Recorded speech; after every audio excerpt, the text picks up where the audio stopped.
All right. What's up, everyone? We are back. Welcome to the Dirty Parlay, episode number 35.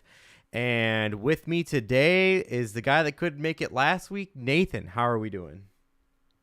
Better than last week. That's good. Actually, not really. Still losing all my bets. But All right. So you are part of the podcast officially then. Yeah, because we're all doing that. I was thinking about. I was keeping my options open. No, hey, listen. If you want to lose bets and be part of a podcast, this is the one right now because you're not alone.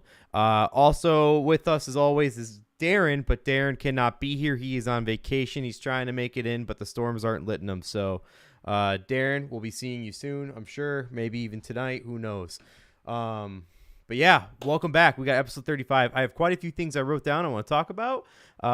Nathan, I want to get your side of a lot of things too to see how you're feeling about some of these things. But I don't know where to start. There's so many things that's going on. But I want to say one thing. The graphics website that I use for a lot of the graphics we use for my streaming is officially out of business. So we're going like you know how like autopilot's a thing. We're going all manual now. This is just us. Okay. We're driving. Good. Mm. Wouldn't want it any other way. Nathan, I got to get a sound check. You're a little low, my friend. That better. Whoa, super close, but yeah, much better. It's okay. Hey, Better now than before. Yep, perfect. Right. Exactly where you got it. There you go. Yeah. So as far as graphics and shit go like that, we are going all manual, pulling out the stick shift. Let's see, man. We want to get into tonight's picks. Again, I don't know where to start because that's how much shit I have written down right now. Some shit matters. Some shit absolutely does not matter. But what can you do? That's just the way we work around here. I will say this, for all of you who's followed us over to YouTube, we appreciate it. It's slowly growing. The tweets are growing, even though, if you're fading us, you're doing pretty well. But the tweets are growing. All this shit's happening. Nathan, how do you feel about our expansion? We're working on it. How do you feel about it? Taking over, right? Oh, yeah. Yeah, it's good, man. I'm looking forward to it. It's nice. It's nice to be in a new space, new people. New people, new space, new way of living. So let's go ahead and get to tonight's picks because we have some picks about the start. We got some conference finals going on, and also on top of that, a little bit of hockey action. So tonight's picks. And Nate, I switched up a little bit, man. You remember how Darren made that recommendation? Was it 2 episodes ago? I went with it. I got it to work. Right. Sounds good. So here we go. This is tonight's picks, and this is how we're going to do it. A little differently today, guys. All right. So first and foremost, we're going to start out with NBA. Okay? So Darren's not here to make it right now. And again, I believe I did text him. Just want to clarify. Yep, I did text him. Darren, oh, shit. There's Discord. It's up and going. So Darren couldn't make it, so I'm just gonna go ahead and list off his picks. It's probably how it's gonna go for the night. I'm not gonna do a shut the fuck up, but I'll say who it is, and he can get onto that next time he's here. Maybe even a repeat. You know what I'm saying? So For the pick for tonight, there's only one game going on, but Darren's pick for this game is Mavericks money line plus 215. Nate, you don't have an NBA pick. I'm not spoiling anything when I say that, but how do you feel about his picks going the Mavericks money line after they got spanked? You have to expect they're going to make an adjustment, right? I mean, at least you'd hope so, I guess. It's just like they got worked. And you expect, like in hockey, that's why I have the hockey picks that I have, right? Just going with what I know, and good teams make adjustments. So Great I still think make the Mavericks are going to win that series. I just think they just got caught sleeping the first game. They'll come back. They'll be all right. Speaking of great teams that make adjustments, you're out there somewhere, Matt Nagy. Never made one adjustment. Not one. Not one. Adjustment's overrated. Overrated. Be you. Exactly. But listen, dude, you're right. They kind of got caught with their pants down. But I'll say this.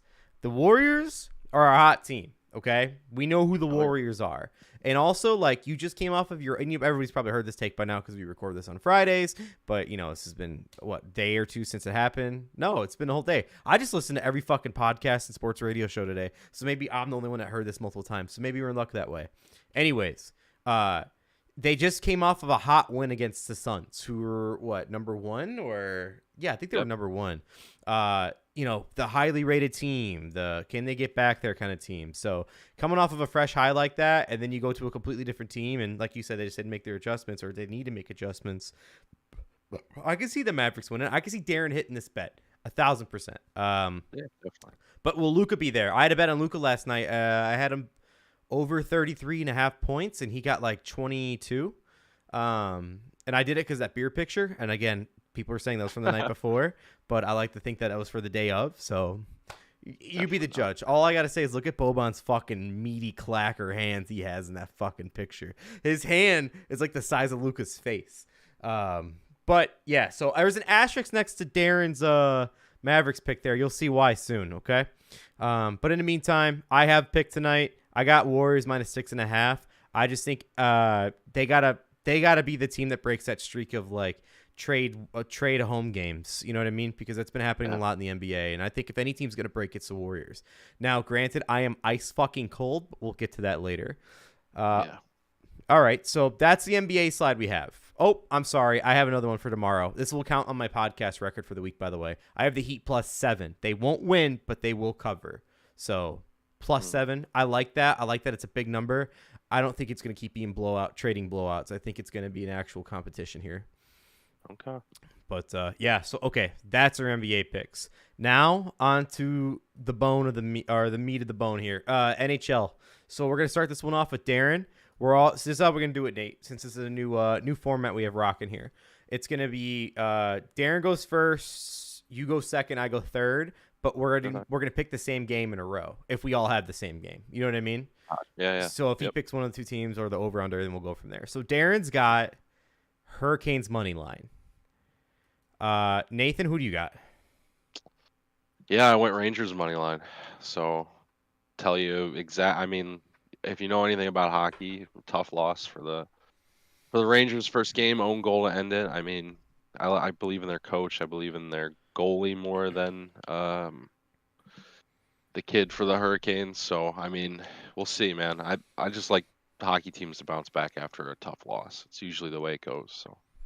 Right, and I will openly say Nathan's more of a hockey expert than myself. Don't get me wrong, but from what I see from these pure eyes, these naked eyes, what I see is the Hurricanes are a better team. Again, this is what I see.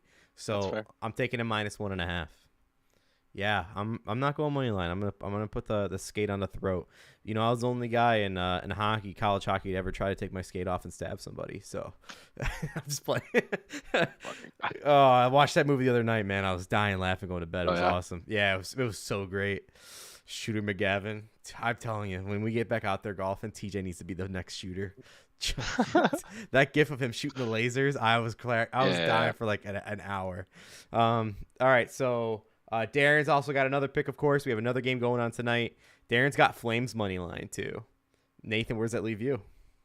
Yeah, I mean, the Flames came out, smacked them around a little bit early, and then gave up 4 goals in a row. So I like Edmonton to win this in a blowout tonight. So yeah, you gotta go with your gut on these hockey picks, and everything I know about hockey tells me that the team that loses the first game usually comes out strong in the second game. So, yeah, I like both teams that have lost their first game to win pretty easily too. Okay. Myself, again, not as much of a hockey expert as Nate, but from this naked eye, what I see is I'm changing the spread, and I'm going Flames -1. That way, if they win by only 1, I'll get my money back. I'll hedge it. Why not? You're a pussy. Well, if you watch my bets over the last week, you'd say, wow, you're finally saving some money if they get 1 point up. It's like, good for you. Responsibly. Okay, so that's the NHL picks for the day. Follow our Twitter. We'll have more picks out over the weekend, I'm sure of it. Now, I'm not afraid to say this. I was the only one in this field to make a pick. So I got Cardinals -1.5. for +106, and I got Blue Jays -1.5 as well. I like their aces on the mound. Okay. They're both facing scrubs. Weirdly enough, the only bets I've won this week are baseball. So if it's not broke, don't fix it, right? And then shout out to Tony. He also had the Astros -1.5 tonight. looking at you, Moist. Yeah, we'll see. We'll see. We'll see about this moist dreams guy. Who are they facing? The Astros. Give me 3 seconds. They're one of the teams that the only games I won this week was the Astros.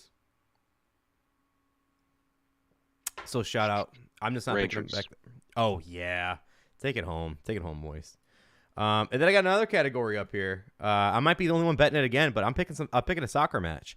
Last week I picked Nottingham Forest. As I said, Nathan, you weren't on last week, but shout out to Barstool Chief. I've been following Nottingham Forest's record since he's been becoming a fan, and god damn it, that guy's won me some money every time I see them on the weekend. I probably only missed betting them once or twice in both games they lost, but every game I've bet other than those two, I have been winning. So shout out to Chief and Nottingham because I've been picking them. So last week I won again, but they're not playing until next weekend. So my only pick for the week is Brentford. Okay. Brentford, they're facing a scrub ass team right now. But last game they had, I'm not gonna remember who they faced, but they tied like a juggernaut. So with them tying a juggernaut, I got them beating the scrub ass team this week. Blanking on who it is, but I really like that bet for tomorrow. And depending on how tonight goes, I might responsibly put what I get from tonight into tomorrow's game. So that's just and I scoured. I looked through all the soccer matches, and other than like the minus like 435s, like this is the best one I liked, and it's plus money. So ride with me on this one, folks. Ride with me. Last screen I have on here, none of us made UFC picks this weekend, so I'm not going to put that up, but it's the parlay screen. So you seen those asterisks next to Darren's picks there? Well, it's because those are his picks, but those aren't going to count towards his record. This is going to count towards his record. He's got Mavericks money line, Hurricanes money line, Flames money line. That equals out to 1752. So if you're riding with D on this fucking big parlay here of the three major games going on in the major sports tonight, this is it. This is what you're riding. So let it be known, this is Darren's pick, and that's why we have asterisks next to those. So it makes sense, right, with the asterisks next to it, because it's like his pick, but it's not his pick. So, but that's the new format we have for that, and I like it. I like it a lot. Yeah. All right. So let's get to it. Ready to rip the Band-Aid off? Talk to me. Records. Nah, I'm good, actually. No? Yep. Too bad. So just skip them. Last week, this is how it went. Your winner was me. And it's not happily, guys. I'm not saying it's like, oh, yay, I won. It's another one of those fucking weeks. I was 2-5. That's the winning record. We need to get our shit together as a podcast because the last 2 months have been dog shit. Absolute dog shit. You don't have to tell me that. This is good, though. I'm hurting. But this is good, and this is why it's good. It's because when we start winning our bets, we'll look back on this like we rose like a phoenix from the ash, you know? Like, we had those losing months.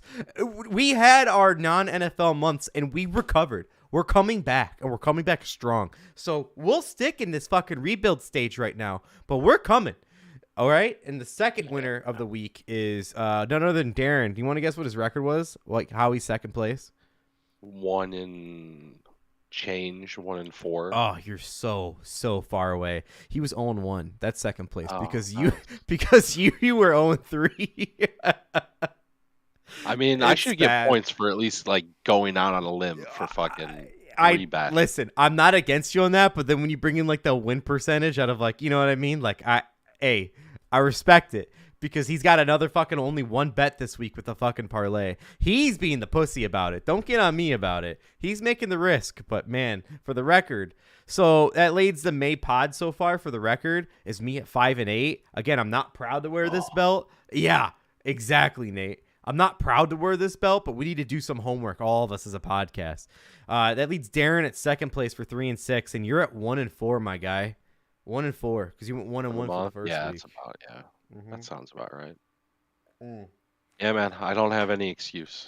None of us do, dude. None of us do. Like, again, I am holding it and I'm 5-8. So, like, I'm not proud. None of this is proud.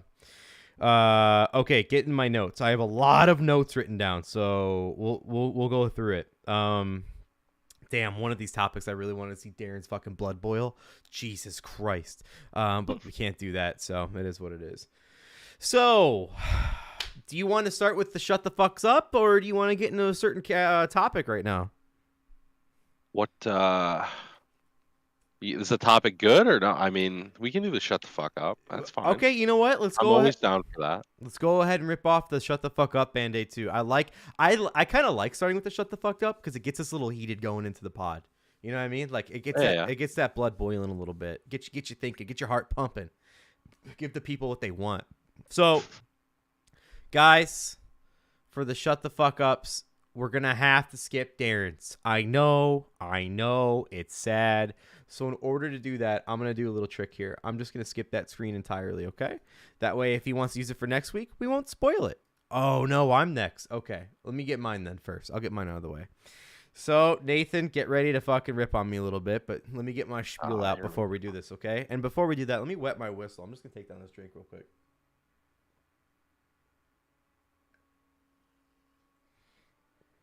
Oh, strong.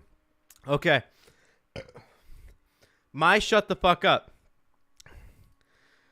Follow me along with this one, people. Okay, my shut the fuck up for the week is Halo haters. It's everyone hating on the show of Halo. And let me be clear. I'm including myself in this. I'm telling myself to shut the fuck up. Now, here's why. So Halo premieres on Thursdays. They just had their finale yesterday, okay, for the season. I said from the start, it's worth the watch. It's nothing like the story, you know, blah, blah, blah. As the story went on, I got more aggravated up until the fight scenes. Nathan, I got to tell you, the fight scenes are fucking awesome. They make up for every fucking slack this show has. And the main slack to me, my main concern is the humanity of it. They bring too much humanity into it. But I'm not going to spoil anything for you guys. I'm just going to say this. Trust it. As long as you do what I did and give up the hopes of following the storyline and just follow it for the story, it's going to be great. The finale was awesome. It ended great. As far as like how it was taking us down that shitty road it was going on. They made a nice ending for it.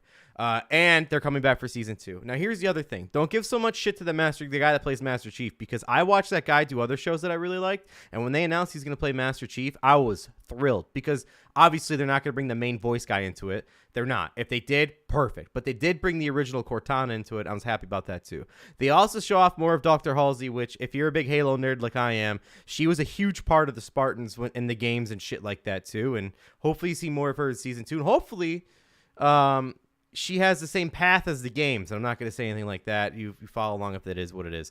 Anyways, my point is, when I want to get to it, shut the fuck up for hating it, because they actually did a good job. And the reason why I say they did a great job, not just a good job, a great job, is because they have the model of, if you're going to make movies or shows off of video games, they did it right. Now, Nathan, I know we talked about The Witcher before and here and there, but I gotta say, I like The Witcher. You didn't. I think I'm going through the same scenario with Halo as you did with The Witcher.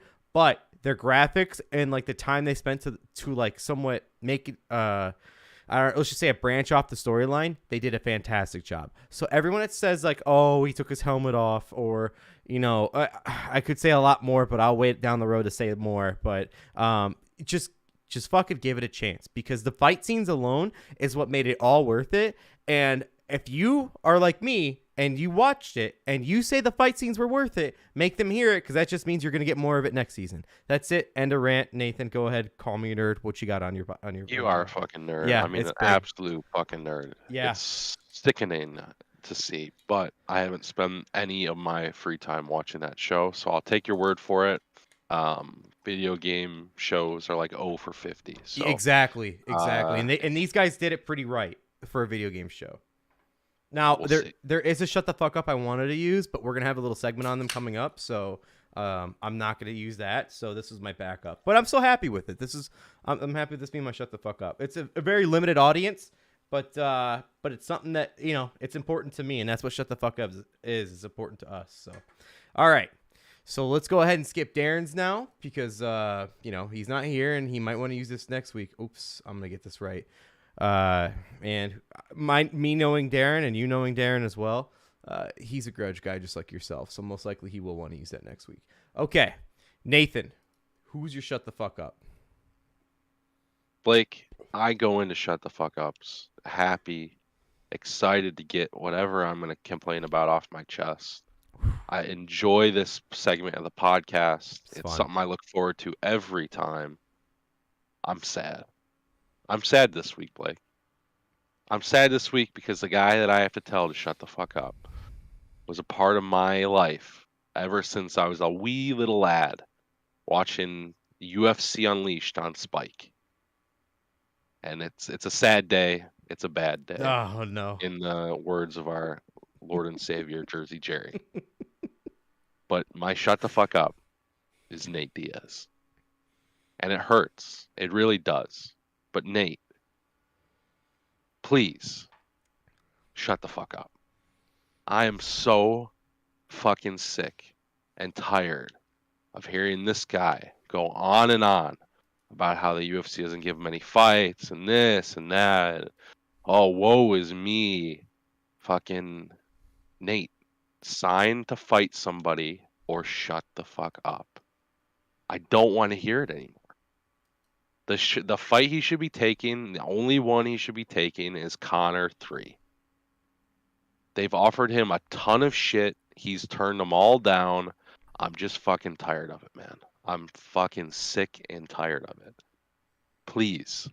And this is out of love, Blake. My shut the fuck up is out of love. I just want to see this guy fight. And if he doesn't want to fight anybody, then just fade off into the sunset. But please, please stop this fucking fake shit of, oh, I'll fight anybody, but doesn't sign anything. And to be fair, to Nate's point, I probably wouldn't have signed to fight Khamzat Chimaev either. That was what the UFC offered Nate. I think they offered him Dustin Poirier as well. Those are fights that Nate probably loses pretty badly. But, like, let's stop calling everybody bums. Let's stop calling everybody losers and shit. Like, let's just look in the mirror for a second and maybe just shut the fuck up. You know? I'd love to hear your thoughts. You want to know my main thought? So, like, I was wondering when you first admitted this, like, why would he say Nate Diaz? Come on. That's exactly what you said from the beginning. Like, it makes me sad to say this, blah, blah, blah, blah. You know, like, I understand.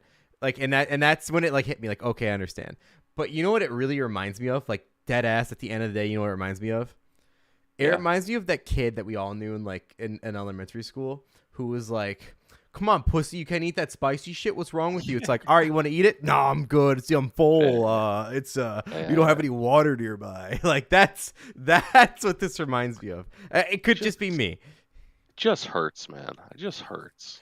You know what it does though, because it's like we don't. I have some UFC topics for you too, and we're about to go into UFC before we get into anything else. If you're cool with it, I figured since you and me are here, Darren's not here. No offense to Darren, but he doesn't know as much UFC. He's getting into it. He's getting into it. So, but yeah, I got a lot to go off of. But man, so yeah, so if you don't mind me asking too, so your point of your shut the fuck up for him is just he keeps running his mouth, right? Yeah, I know it's like it's the shtick, right? Like, but Nate, like we just don't need it. Like if they've offered him guys that he's called like pussies and shit, and he's not taking the fights on it. So what are we doing then? You know, it's the shtick. It's the shtick. But like let's be better than that, please. and I'm honest with myself. Like Nate can't compete with the top guys anymore. It's just not. He needs a very specific opponent and a very specific rule set, especially.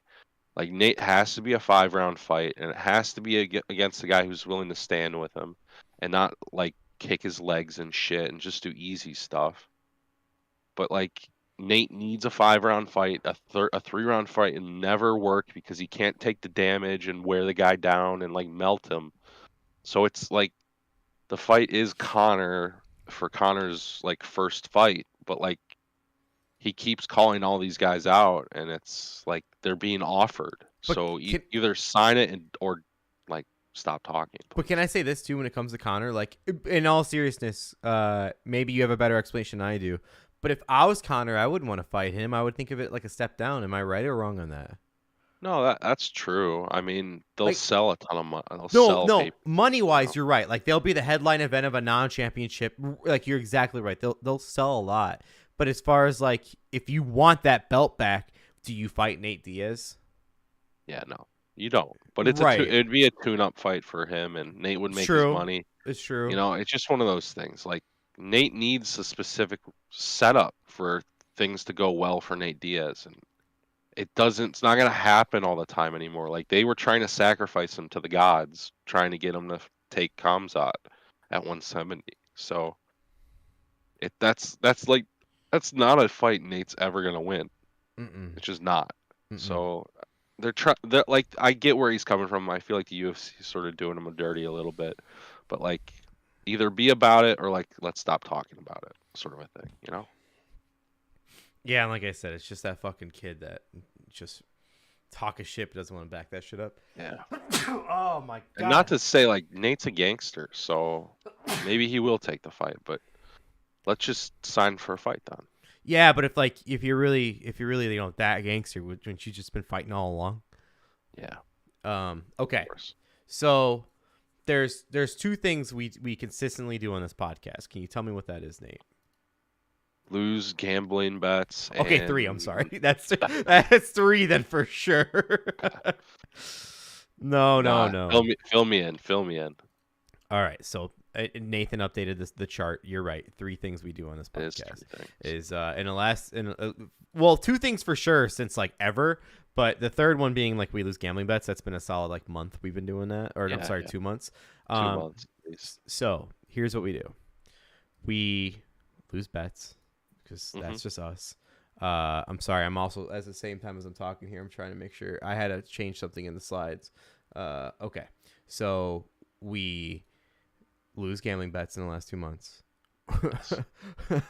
We talk about Kirk Cousins grilling steaks on aluminum foil. Oh yeah, of course. Every podcast we brought up at least one time. It's a staple. And I was gonna get to that later, but why not spoil that now? And then the third thing we do here is we talk about Conor McGregor every episode. Oh yeah. And we just did that, right? Don't get me wrong. Yeah. But this man is a menace. Did you see this guy? Jesus Christ. Look at this man. I got the picture pulled up on the YouTube right now.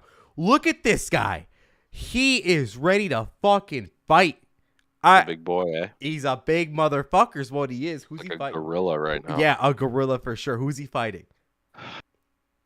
That's a good question. I think they're going to try to do Gaethje. I really do. Okay. To me, it makes a lot of sense because I think he smokes Gaethje because Gaethje gets hit too much. Okay. So, like, the big thing for Conor is, like, Conor tends to do a lot of damage and not get hit. He's very good at slipping and getting out of the way of stuff. And so I think it's going to be Gaethje. Gaethje's talked a lot of shit. It wouldn't surprise me if they do maybe Tony.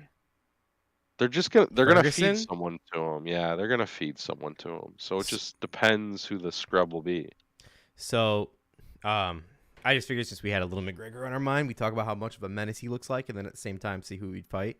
Now I got something for you too, Nate. Now I'm more than sure you've seen this. I got 2 things I want to read to you before we dig into it. Okay. Yeah. So the first thing I got is from our boy DC on his podcast. He came out and said something about Khabib. Okay. Did you see it? I don't really follow his podcast because I don't like the other guy. I like RC. He doesn't like. I shouldn't say that. It's not that I like him. It's just he doesn't bother me. He's okay. That's fair. Like he's not my favorite guy or nothing, but like he's okay, and I don't hate him. I think he's a really smart football mind too. So like, I mean, you're conquering the 2 realms I really like to watch. So like in that case, like I'll put up with you even if I don't like you, but I don't. He's all right. Anyways, on his show, DC and RC, he said, "quote What better way to try and draw Khabib back? Other than I'm sorry, his wording's so shitty. I want to try and rephrase it because they parentheses. Okay, what better way to draw Khabib back into the UFC other than having Charles Oliveira beat his friend and training partner?" Yeah. I mean, be the way to do it. That would be the way to do it. Yeah, but that's what I wanted to say next is that you called that, like, entirely. Yeah, man, it's the way to get Khabib back if they want him to fight again, which I'd imagine Dano does because Khabib brings money. So, I mean, I've been saying it for like 7 months. I feel like at this point. It makes so much sense, but then the issue is Charles will not beat Charles No, he won't won't. beat Islam just But because of the ground game. but shouldn't Islam be the number one? I'm sorry. Technically, Charles is number one contender, but shouldn't be him versus Islam for the belt now? It's got to I be, think it right? should be. It Yeah, has to I think be. that should be the way they do it. But who knows? Sometimes they could Oh yeah. do Benil Dariush. They could do that, even though I don't think that's a very good fight. But that's the thing too. Is like, why? If you're the UFC, why would you do that? In all seriousness, like why? Yeah, there's not a good answer. Yeah, there's no good answer to why you would actually do that. So No. it just doesn't make sense to me. And then the next quote I got here is from Khabib, and I don't know if you've seen it. I'm sure you have. And again, this is his words, his exact word. So I'm paraphrasing because he broke it up in his, Yeah. no offense to him and his English, whatever, but he said these words. I watched the video, and I was gonna send it to you, but I was like, hopefully you didn't see it because then I could kind of spoil it. But I'm sure you saw it. Khabib said, "I have two messages for Dana. We have to finish two businesses." And he said it like this: Yeah. Islam Makhachev and the Ultimate Fighter. And he says, if you don't call me Yeah. back, I'll be in Vegas in June. Yeah. What? Is he coming back? That's got to be coming back, He right? wants to do the Ultimate Fighter coaching against Tony Ferguson. That's what he wants Why to do. Tony Ferguson? What are we doing here?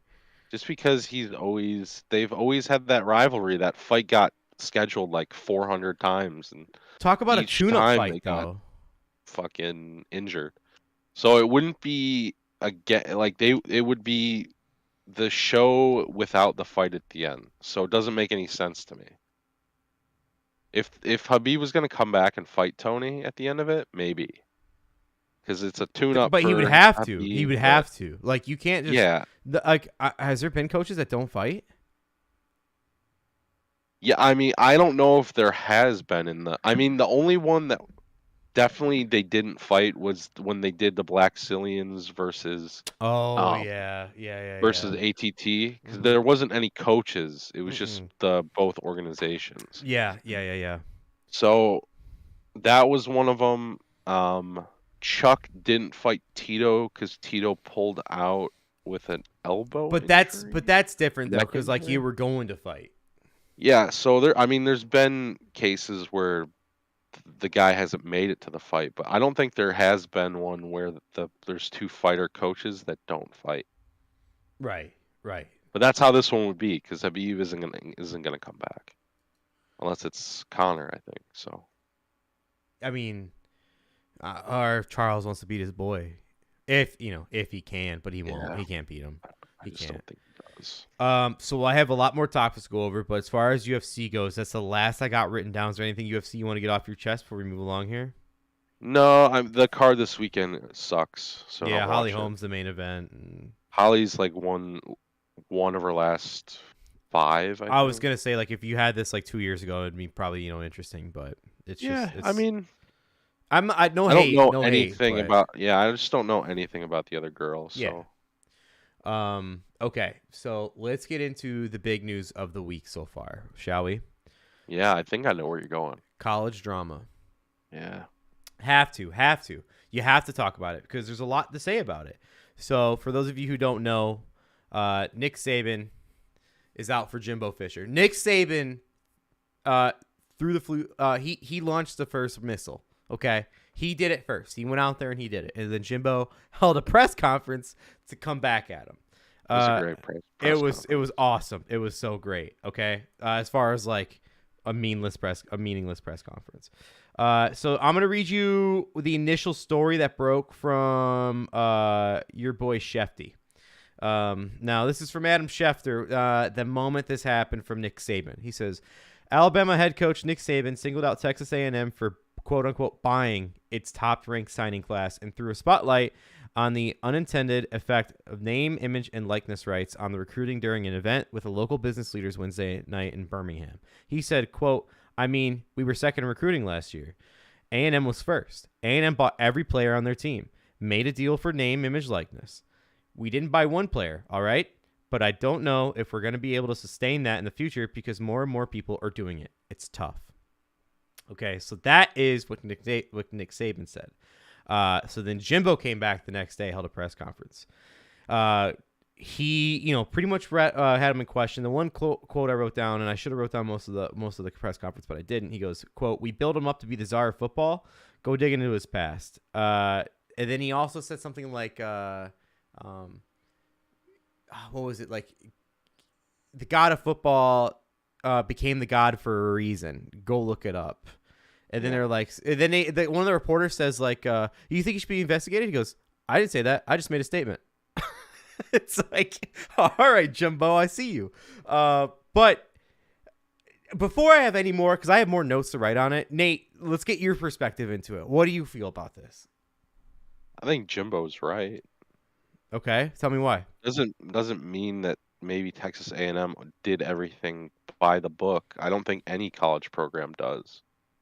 I think you can go up and down the guys who win at the top level in both basketball and football have probably some players that maybe wouldn't have gone to their school unless something was worked out. So like, I don't think anybody's fucking innocent in any of this. I think it's been prevalent in basketball for a very long time. I think it's been prevalent in football for a very long time. I think some people turn their nose away at it because guess who brings in money, man? Mm-hmm. Alabama does. Mm-hmm. Guess who brings in money? Kentucky, Kansas, Duke. I mean, they're billion-dollar businesses. What are the NCAA is all of a sudden going to be fucking legit? I mean, we've known they're the most corrupt organization. They're like up there with the government. Shout out to Blue Mountain Like, State. You seen that season 3 episode when Alex Moran's trying to expose them? yeah. He's like, they can't ban us because we're making them the most money. Like, that was respect. That was awesome. But keep going. I'm sorry. So I mean, it's the same thing. Like you follow the money. Follow the money. Who makes the money? Saban does. Saban's a monster for college football. I mean, there's nothing to do in Alabama besides root for Alabama. So like, it's all of a sudden we're pretending these guys are saints and they're looking out like, no, it's competitive and there's money and there's billions of dollars at stake and they're competitive and they want to win and so they're gonna promise people money or scholarships or this or that or cars or hey, you don't actually have to do any schoolwork if you come here. Like, what are we pretending everyone's a saint in fucking college athletics? They're not. So it's now the players are finally getting a piece of that puzzle of the NCAA, and Saban's mad because he can't fucking he now everyone can do it above lines and above the table, and he can't go just get every recruit now. So like I'd be pissed too, but doesn't make him any more of a cunt for saying it. Yep.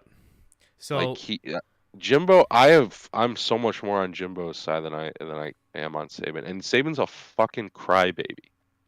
He does it with the media. He fucking all over the place. Media with other coaches. If he doesn't get his way, he fucking stomps his feet and cries about it. But he's the best college football coach ever. So like people are gonna turn a blind eye and roll Tide away. So roll Tide. Fuck them, fuck Alabama, and fuck their stupid cunt fan base. So yeah. So let me start. If they're in their ivory crimson palace, just thinking they didn't do anything wrong, and fucking Saban's an fucking animal, and he's a saint. Like, get out of my fucking face. Then you're an ostrich. You've buried your head in the sand.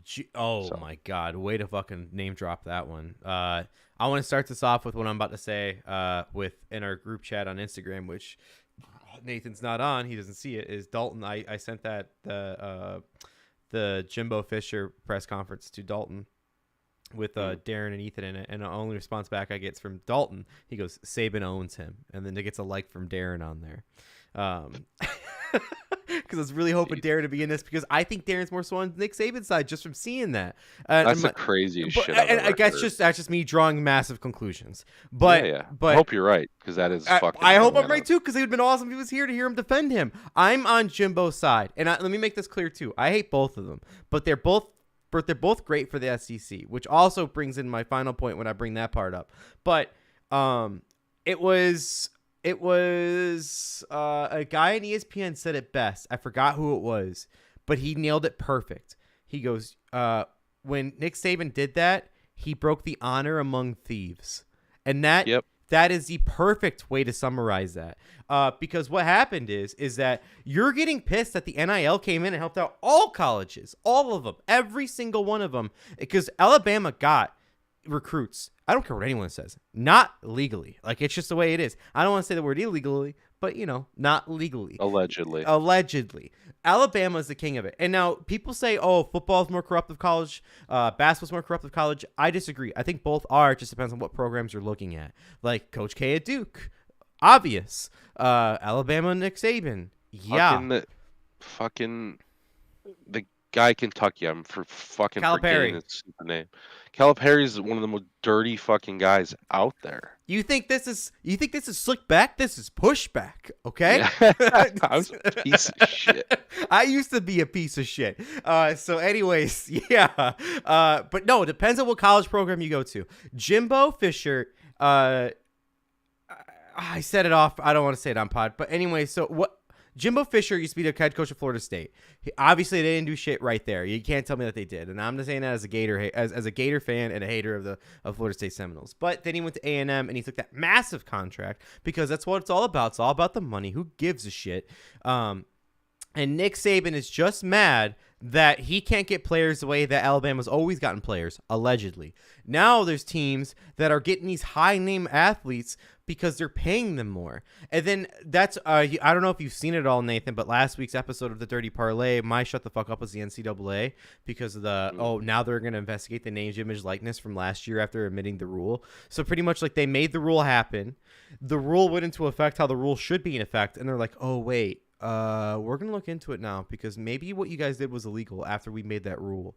So it's like that's bullshit. Classic NCAA. Classic NCAA, exactly. Like that's complete bullshit. So my point is like I love that the NIL deals were for that. Like, hey kid, I'll pay you $1 million. There's a kid, Nathan, I forgot what school he goes to. It might be South Carolina. But there's a kid that is getting paid $1 million from a Lambo dealership and getting a Lambo for going to this school because he's signing with the Lamborghini dealership nearby. Okay. Nice. I mean, it's good for these kids. Yes. Man. Think about these They're kids. finally getting the smallest piece of this pie. They're getting the piece of the pie and they're providing for their families before they even have a fucking job. Like they're going to school and they're still providing for themselves and families. Like how many times have we heard like listen, let's go back to the UConn story about like UConn when they made the Sweet 16 and Final Four back what was like 10 years ago? The like Shabazz Napier days. Remember Shabazz Napier? Yeah. Like yeah. they couldn't eat food. They couldn't afford it. They ate ramen in the Final Four because they couldn't afford food. And the NCAA rules was like they can't give them free food and shit like that. Like This is preventing that kind of shit from happening. So why are we being dickheads about it? So Nick Saban, grow the fuck up. Jimbo, I'm not saying Jimbo's a clean, squeaky guy, but the thing about Jimbo that really blows my mind is that he said this shit about Nick Saban, which granted Nick Saban came at him first, but he said this shit about Nick Saban. He used to work for Nick Saban. So if the NCAA really wanted to, they'd be like, oh wait, hold on. He did something wrong. You work for him. Let's talk. Like that's what they can do to him right now. They can like pretty much summon him. But the worst part of it all, and shout out to Pardon My Take because this is the first place I heard this, but I mean this needs to be said, is that let's say shit went down with Jimbo and Nick Saban when they worked at LSU together because Jimbo worked for Nick Saban. You know who would get in trouble for if shit actually went down? LSU. No, oh, really? LSU could get hit with bans and shit. LSU and these guys aren't even there. Yeah.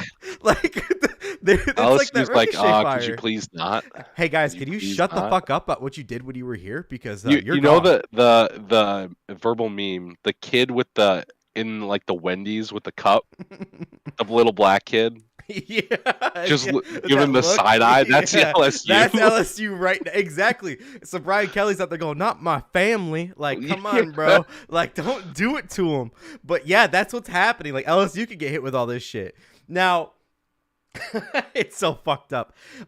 What clearly Jimbo didn't want to go back with Nick Saban because Nick Saban left LSU to go Miami, and then when he left Miami and went because he sucked and went back to college football and he went to Alabama, Jimbo had a chance to go with him, but instead he went to go under Bobby Bowden in FSU, and then he became the head coach of FSU after. So obviously he didn't want to go with Nick Saban to Alabama, a historic program. He went to another somewhat of a historic program, mainly because of the coach, not because of the winning record, and went to FSU instead. So obviously he didn't want to go with Nick Saban after his time at LSU. Granted, but again, with all that being said, Nick Saban's a little crybaby bitch, and that was gonna be my shut the fuck up. But I wanted to have a segment on it with us. And Jimbo, yeah, he came back at him, but I think Nick Saban opened the can of worms, but then Jimbo threw that fucking can of the worms on the ground, and it went down 5 cents in stock market value, just like they said on Big Daddy. You know what I mean? Like when you throw the cans in the ground, teaching little Frankenstein how to do it. It's one of those things too. Like, all right, so now you've got two of the biggest coaches in college football, both going at each other for breaking NCAA, like having NCAA violations, essentially. Yep. Like, how far does it go now? Because now it's out there. So, like, are we just gonna close our eyes and pretend like that nothing ever happened, or are now we gonna get sanctions? Well, so I don't know if sanctions are gonna happen because do you know much about Greg Sankey, the SEC commissioner? No, I don't. So in college football, and I said this last week too. And if people don't know this about the NCAA, in basketball they have a college basketball commissioner. In football, they don't. They have conference commissioners. So like the SEC's got one, Big Ten's got one, whatever. And when it comes to Greg Sankey, like he, I'm not saying he's a smart guy, but he's all about money to the point where it's like if two of his coaches are fighting his division, he'll fucking sit them down and be like, shut the fuck up, be friends, and get back to it. So like that's the worst part is that like you might see this die down when the opposite effect needs to happen.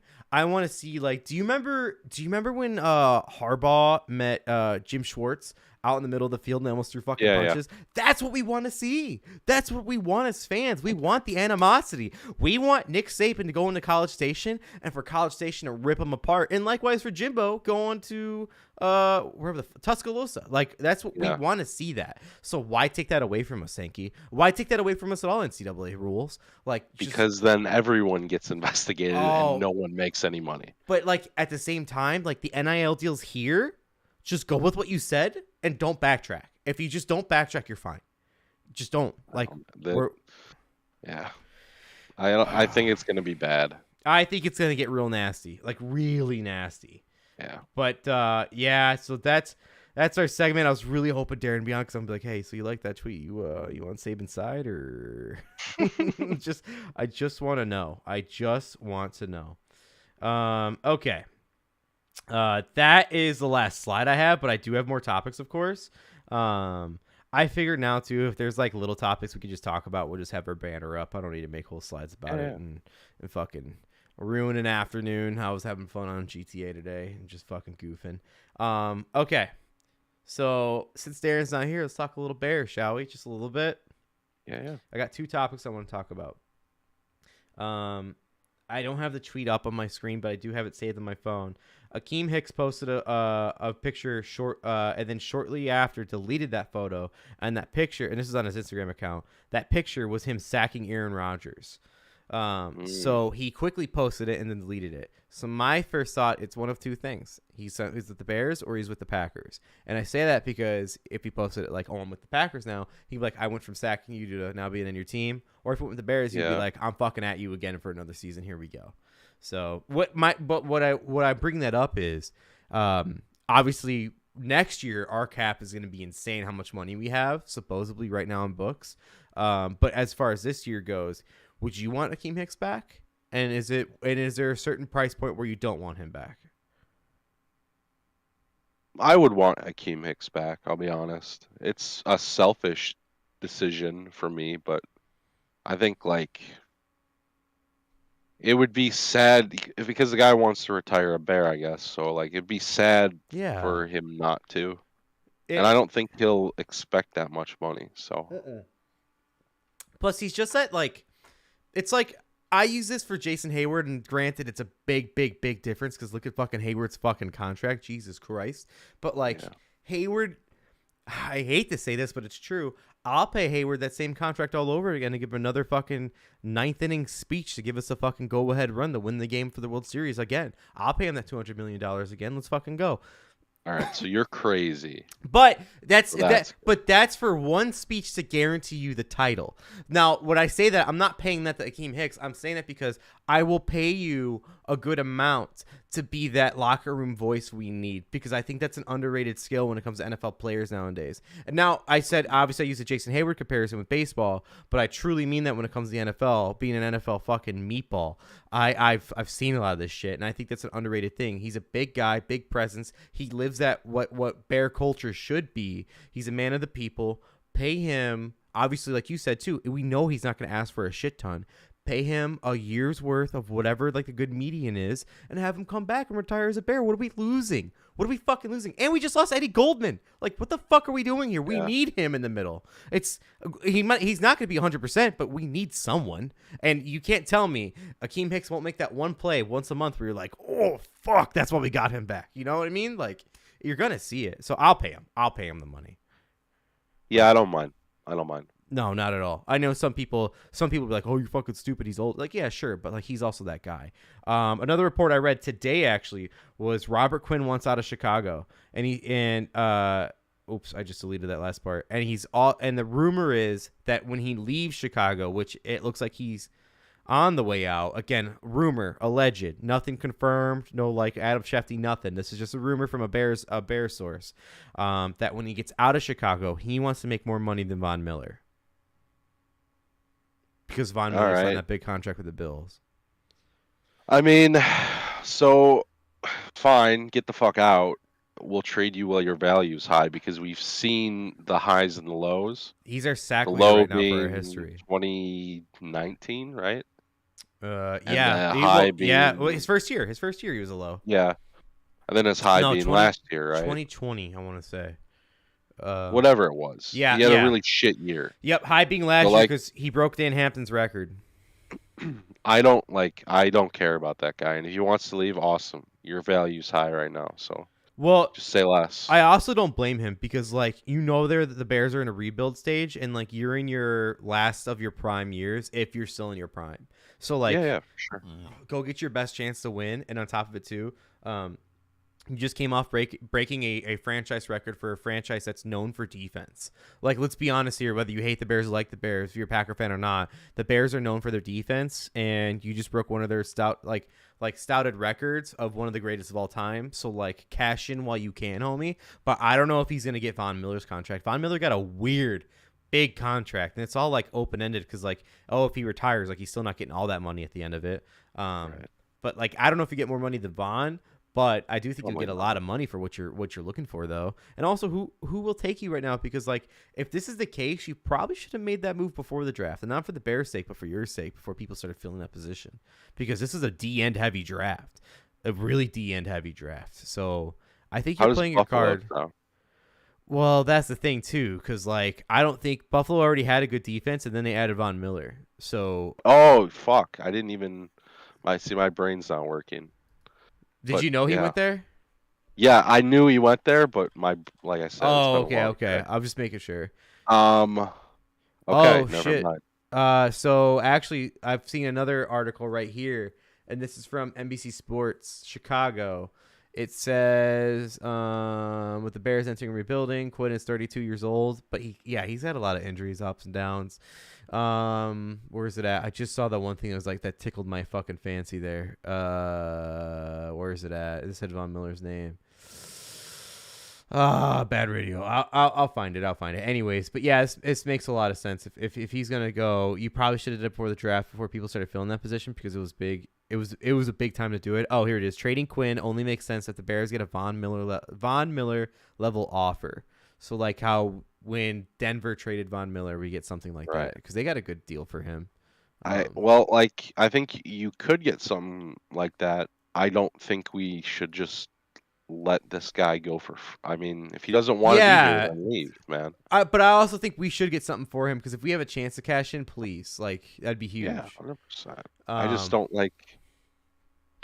Let's not wait until the last minute to not get anything. You know. Yep. I'm not a fan of that. Do you want to keep it Chicago or do you want to keep it football? You make that. You choose the fork in the road here. Where are we going? Can we talk X-Bear? Pretty rough to watch him pop his Achilles on Instagram Live, huh? Oh yeah. So we talked a little bit about him last week too, but obviously it wasn't the Achilles pop. Yeah. So first and foremost, you know, good luck out there, Tariq. It's sad. I mean, like it's sad that it happened to you.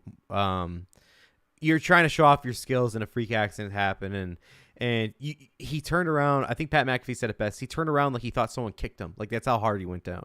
Like, did you watch the video? I heard it.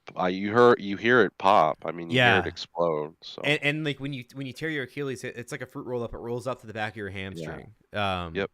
But what I talked about last week, and I don't want to keep.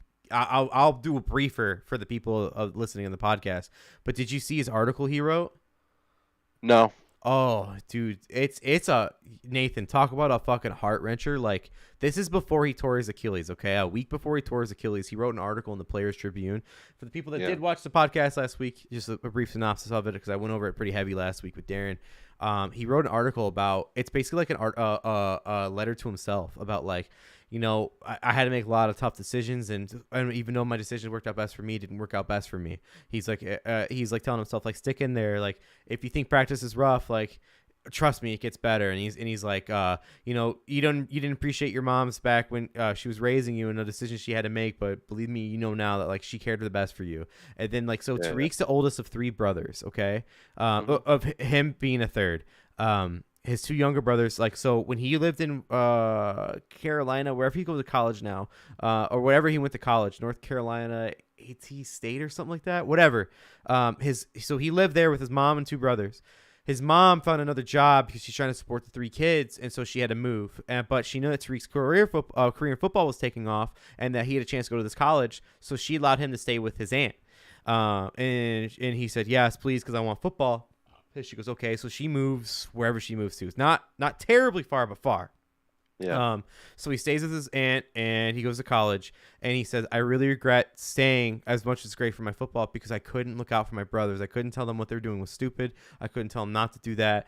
Basically, their brothers got into gang shit and started robbing people and stuff like that. Well, yeah. He said, he goes, I wish I would have went because I would have told them, like, you know, make the right moves. I would have been on them. He goes, you don't know what scary's like other than when your brother gets arrested when you're starting your rookie mini training camp and you get the call from him to go back to his house and flush all the cocaine down the toilet. And so he, like, right before rookie minicamp started, when he started with the Bears, he had to go back to his brother's house, and I think it was in Virginia or something, and flush all the cocaine down the toilets before the cops came and like searched the house after they arrested him. Yeah. And then eventually, one of the brothers died, and then a year later, the other brother dies from gang related shit too. So he lost both of his brothers, and his mom was never home because she was doing two jobs to provide for the kids. But it's like. You can't help but like feel for this guy, and he wrote a really good article too. Like it was great writing, but man, it's just it's a long one. But that's to sum it up. Like you can't help but feel for the guy. Like I was talking about that in the pod last week, and then come this week he tore his Achilles, and it's like, God damn, dude. Yeah. Like it hurts to see. Like I wish he got signed by Kansas City. That way Kansas City like can use him as a weapon. Like I hate to say that because Kansas City would be like even more stronger, but like you want the best for this guy. Yeah, for sure. It's just it's a heartbreaker. It's tough. All right, let's stick to Chicago then. We're talking Chicago. Guess who won the EuroLeague MVP, my guy? Who's that? You don't remember Nikola Mirotic? Oh, yeah. I remember that. He's the reigning EuroLeague MVP this year. Good for him, man. God, I don't even remember him leaving. Like, he was such like a blip. Like, I remember getting him, and I was like, oh, this guy's fucking nasty. Like, he's so sick coming from the Spanish league. And then like, he leaves, and then you hear this. I'm like, oh, yeah, he was on our team. What happened? Like, that's exactly how I felt. But I just thought it was a funny little insert there that I'd go over. We'll come back to football, so let's just keep it in basketball. So yeah, Nikola Mirotic, reigning EuroLeague MVP. Damn, dude, Darren missed it. We'll talk about this part in a second, and I know he'll talk about it next week too. But let's keep it Chicago in basketball. So back in the news is LeVar Ball. Did you see that? You know what? LeVar talks, and I turn my brain off. So I promise you did the smart thing. But okay. you would think that he's talking about Lonzo, right? Yeah. No, he's talking about another bull. What is he talking about? He said Zach LaVine is gone. He doesn't want to be second fiddle to DeMar DeRozan anymore. This is LeVar Ball talk about Zach LaVine, the free agent. And he says, LeVar, he's really plugged into the team, eh? yeah, and he says he could land with the Lakers. So, first and foremost, your son's on our fucking team. Why are you trying to hype this boy up to go to the Lakers? Like, your son's on our team, okay? Yeah. Wouldn't you want him to be back? Maybe you still think Lonzo is on the Lakers. He must. He honestly must. But, like, first of all, I said it last week or the week before. The Bulls' core is kind of tight-knit, excluding LaVine, which is weird because he was, like, our original building block. Yeah. DeMar's tight with Lonzo, but he's really tight with Ayo because he went to Ayo's graduation or no, when they celebrated Ayo in Illinois. Yeah, DeMar was there. Anyways, LaVine's not as tight with them, I'd say, just from outside watching. I don't know. Maybe I'm wrong. But LaVine was also already kind of talking about visiting other places when the Bull seasons were ending or before it ended. So I wouldn't be shocked if LaVine left. Like, don't get me wrong. But LeVar Ball, bro, like, you're trying to divide like the fandom in Chicago away from your son right now, kind of. And I say that in a way like, if you keep talking with this fucking bullshit, like people take this out on Lonzo because of your ass. That's what I'm saying. Yeah. Like Lonzo got hurt. It sucks. I understand. Like he was on his way back for the playoffs, and then he had another injury setback, and he couldn't play at all. Like that hurts. I know. But like, don't put your son in hot water. Go do it to LaMelo. Go to Charlotte and do it. Don't do that here. Or do it to LiAngelo in Australia. Don't do it here. Don't do it here. Like you're being a fucking idiot. But my question for you, Nate, now that you're LeVar being a fucking idiot, it's not LeVar related. It's more LaVine related. Would you be okay as a Bulls fan if LaVine just signed somewhere else right now? Oh man. Truly, like. Depends. Without a big signing coming back, it'd be tough, right? Yeah, because like we can afford giving LaVine a supermax, and I think LeVar said, I might be wrong. Someone said this about LaVine. Someone's a fucking idiot. Whoever. Oh no, it wasn't. Maybe it was. No, it was a different player. But the point is being like the only team that can give LaVine a supermax is the Bulls. So like. Will they give him a supermax? Honestly, I don't know if LaVine deserves a supermax. No, I'm not saying that he doesn't deserve a supermax. But would the Bulls give it to him? Gar Forman would have, but I don't think AK will. Our new guy AK, no shot. No. Yeah, there's also, I mean, obviously we like Jokic and Karnasova being linked together quite a bit. You gotta think Jokic is fucking tired of being in Denver not winning anything. Here. We need a center. We need a center so bad. Where does that put our fucking European guy right now? His name escapes me. Vucevic. I know that would be perfect. Where does that put him? No, that'd be Vuce is not a center. He's a power forward that's playing center because we have no big men. That'd be so perfect. Honestly, it'd be really great. But here's something I got for you, okay? So like that's been a rumor since AK came over here, right? Like shit, that's a little heavy on the vodka. It's fine. We'll work it off. So imagine we get Joker. We could sign him to a max. It won't be a super max because like the way the NBA works, only your team that you play on gets you super maxes, which is fine. But we'll give him a max. So think about getting the Joker. Okay. Next player I got for you. I'm looking at the free agency list right now. No, it's not James Harden. Even though I know you're thinking that you really want James Harden. It's not who I'm talking about, Nate. Okay. I love people that only win regular season games. That's usually good for winning championships. And then goes to the strip in the playoffs and like doesn't give a fuck. Eating fucking stripper wings. Hey, it's not Lou Will. He goes to Magic City. Okay, I'm gonna list off the top 10 free agents, and I want you to tell me who out of these guys who sounds the sexiest. Okay. And then I got more after that. That's even more important. But these are the top 10 listed free agents. You ready for it? Mm-hmm. John Wall, James Harden, Westbrook, Bradley Beal, Kyrie Irving, Gary Harris, Zach LaVine, Ricky Rubio, Iggy, Thaddeus Young. Bradley Beal. Now, I'd probably say Bradley Beal out of those. Don't get me wrong. But the way I see it is fuck that. Give all your money to the Joker. But I think the Joker's on for one more year. So Yeah, I know it's coming up here, but yeah. So like, if you want to too, you can give mad money to Nurkic from Portland. Have him be your center. You know who I'm talking about? yeah. He's beast. Have him be your center. Have Vooch be our power forward. And then when Vooch's contract's up the following year, then you get Jokic. And then you got Nurkic and Jokic in your center. And then by next year, like if Levine leaves, you know what that's good news for? That's great news for Io. Because you get Io to play shooting guard while Lonzo plays point guard. And then DeMar's your small forward. You got Vooch as your power forward / center, whichever the one you fucking decide. And then you draft a power forward center. Like, that makes the most sense. Now, DeAndre Ayton is also a free agent, but there's rumors about him when it came to this last playoff series. Did you hear about his rumors?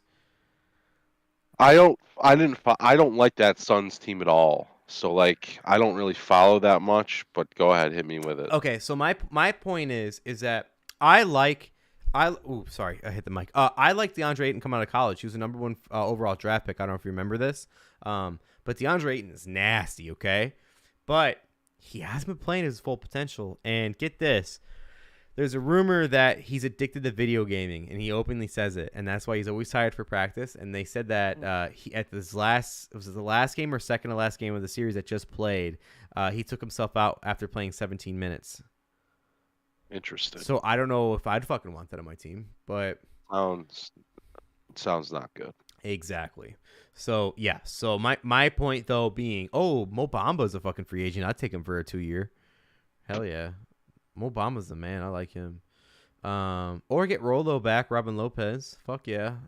But we need big men to play with Vooch. And I say it like I want to keep Vooch because our guards are nasty. Fucking Colby White, I think he's coming back unless he's a free agent. Or he can sign Bobby Portis, but he hates Chicago after what fucking he dealt with Gar Forman and shit. But Colby White, I think we got him for one more year. I like Colby. It's just he was on a trading block. I love Io. That's clear as day. We have Lonzo at point. You put DeMar. DeMar is a small forward. He's not a shooting guard. I don't care what anyone says. He's a small forward. So put him a small forward. We'd be looking pretty good. I feel good about the Bulls team and where we're going because we're out of fucking Garpax as clenches. But yeah, we're on our way. Also, I know obviously they're not going to pick high in the draft. I don't know No, where we got Kofi's like going to end up. 17. I think we got like 17. I don't know where Kofi ends up, but that would be quite interesting. Oh my god, we got Io and Kofi. Kofi didn't show up too hard last season, but like if you reunite That's the him, thing is, I think he had a subpar season last year, so maybe he'll drop. We got Io in the second round, so it's like, who fucking knows? I remember I told Adam too. I said if we have a chance at Io in the first round, we should take him. And then we got him second round. I was like, Adam, we got to steal. And then after Adam watched him this season, he goes, "Oh yeah, you're right." But I was like, I fucking told you, dude. I fucking told you. Yeah, I wonder if maybe he'll fall late past that like 11, 12 spot. See where he goes. It'd be interesting. But that is the last of Chicago I got. Okay. Let's get into oh my gosh, where to go? I got so much here. Let's keep it in basketball for a second. I know the NBA draft lottery just happened, we'll get to it. But have you been seeing this Patrick Beverley hype that's been going on? I did. I watched the interview. You did? Least, okay. The clip of it. And? Yeah. I mean, tough for Chris Paul to have the guy who hates you the most just fucking show you up and just batter you for and at your lowest point, you just got blown out by 1,000 points the night before. So that's tough. Man, that's tough. I gotta say, I really gotta say, I love that. We need more of that. Players that are still playing just to come out after they lose in the playoffs, just be like, "Hey, he's a bitch," I die for that. Like, imagine if we had that more in NFL. And NFL was like, "Oh, well, it's very tactical, and he had our number." It's like, no, come out and be like, "He's soft." Like, I remember what the one thing that really stuck in my head is Beverly said, "We wanted the Suns. Everybody wanted the Suns. They're soft." I was like, "Oh shit." I respect the hell out of that. That's awesome. It's also a tough look for Devin Booker to be like trying to get under Luka's skin and then just get fucking embarrassed the next game. What did Luka say? He says, everybody talks when they're up. It's like, Yeah. Luka, my guy. Like Get that's him. I hope Luka is just. I'm a Luka fan, easily a He's Luka a fan. problem. He's a problem. Yeah, and He's a rumor problem. is too that Booker and his girl broke up too. The Jenner. That's a rumor. Who knows? Maybe Good that's for what him. led. Maybe the Kardashian curse led on to him. Kardashian curse, Yeah. man, it's tough. Mm-hmm. Tough to beat that Kardashian curse. But yeah, Beverly, dude. Let's just say I was watching the Dave Portnoy show, and he said he jokingly said like, oh, we're trying to get him the Barstool, like that. Give Beverly a podcast. There's your NBA podcast you're looking for. There you go. Yeah, honestly, because there's no Definitely. good one over there right now other than your girl Trista. Who's Trista, gone. shout out. Okay, so now I got NBA draft lottery up here. Okay, so first overall pick goes a D-Boys team, the Orlando Magic. I mean, how many times are the Magic gonna get the fucking like first overall pick? Darren said that Jesus Christ. Darren said he wanted the kid from Gonzaga, the skinny Chet. Yeah, Holmgren. that would not be a good pick. Well, but so go for it. Please save that thought for next week because you got to let Darren know that because Darren wants him. And I'd love Crazy, man. But you know who they're gonna? I told Darren, I was like, Darren, as much as you want him, you better buy into getting that the kid from Duke because that's who you guys gonna get. He goes, I don't Why want. would you not want Paulo? Yeah, Whatever his name is. no, you're right. It's like you know what? I always sound fucked up. Banchero. Yeah, I always want to say Ranchero. But you're right. Like that kid's How going would you number not one. want that kid? He's going number one. So The Chet kid isn't gonna be able to play in the NBA. yes, he's so like bone thin too, like really thin. He's a skinny kid, and he's tall, but like, so is everyone in the NBA. Surprise, surprise. But Yeah. but yeah. So like Darren said he wants Chet. We'll get into that next time we see Darren, of course. But yeah, I told him buying that Duke kid now, Darren. That way you can say like at least you're hyped up about him. He goes, no, I will. So like, and like same thing too. Like if the Bears had number one overall pick and like they're gonna get like a D end and like and even if I didn't want the D end, I'd buy into him. Be like, well, we're gonna get him. It wasn't the same way for Mitch because obviously we weren't gonna get him. But go ahead. It's just that's tough for Darren to say that. Jesus Christ, this Banchero kid's like a serious player. He's 6'8" and he can do everything. He reminds me exactly of Cade Cunningham, the first number one overall draft pick that went to Detroit the year before him, because like they're so similar. And like same thing with Duke. Like people say what they want about Duke, but that kid was clearly the best player on Duke. The Cade Cunningham was clearly the best player at Oklahoma State. Shit, he was the best player in that conference. So it's the kid was the best player in the country last year, and it wasn't close. Fucking Darren, what a moron. Classic Darren. All right, so let's just quickly go down. The Bulls have pick number 18. So honestly, I don't give a shit. Just give me someone who's big. I really don't care. But as far as right now goes, Nate, get this, dude. This is real. That's the Bears. That's the Bulls' only pick for the draft. Yeah, we don't have a second round pick. So I don't think you need any in the NBA. Does that make sense? No, I disagree with you because that's how we got Io. That's how like some good players come out of the second round, dude. Yeah, how many IOs do you get? But here's something even more important to tell you.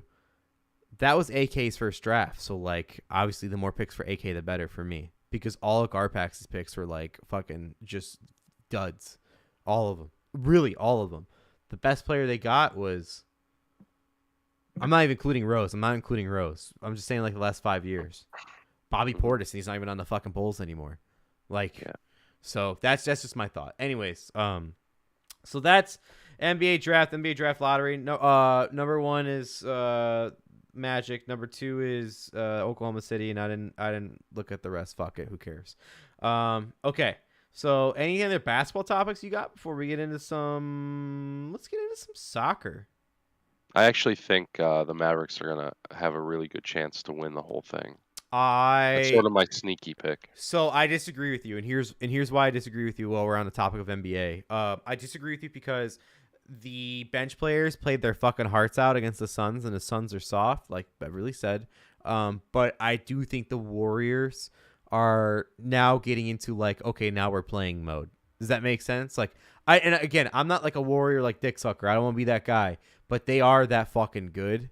And it's all about when they just start playing. I mean, when you They're have good, but they have to I mean, they have to shoot well. They had nights where they did not shoot well, so we'll see. But that's my point. Like so what they've been doing this past year, like, and I say year, like this NBA season, is that they're trying to get more time because to the role players, because they try to conserve Steph and Clay because of their injuries, right? So like, but now's the time where they're healthy. Like, you need to use them. Like, they tried giving the ball to Andrew Wiggins and Jordan Poole a lot more. Granted, Andrew Wiggins, former #1 overall pick, and Jordan Poole is a beast. Like, if you put those players in any other team in the NBA, they'll be starters guaranteed.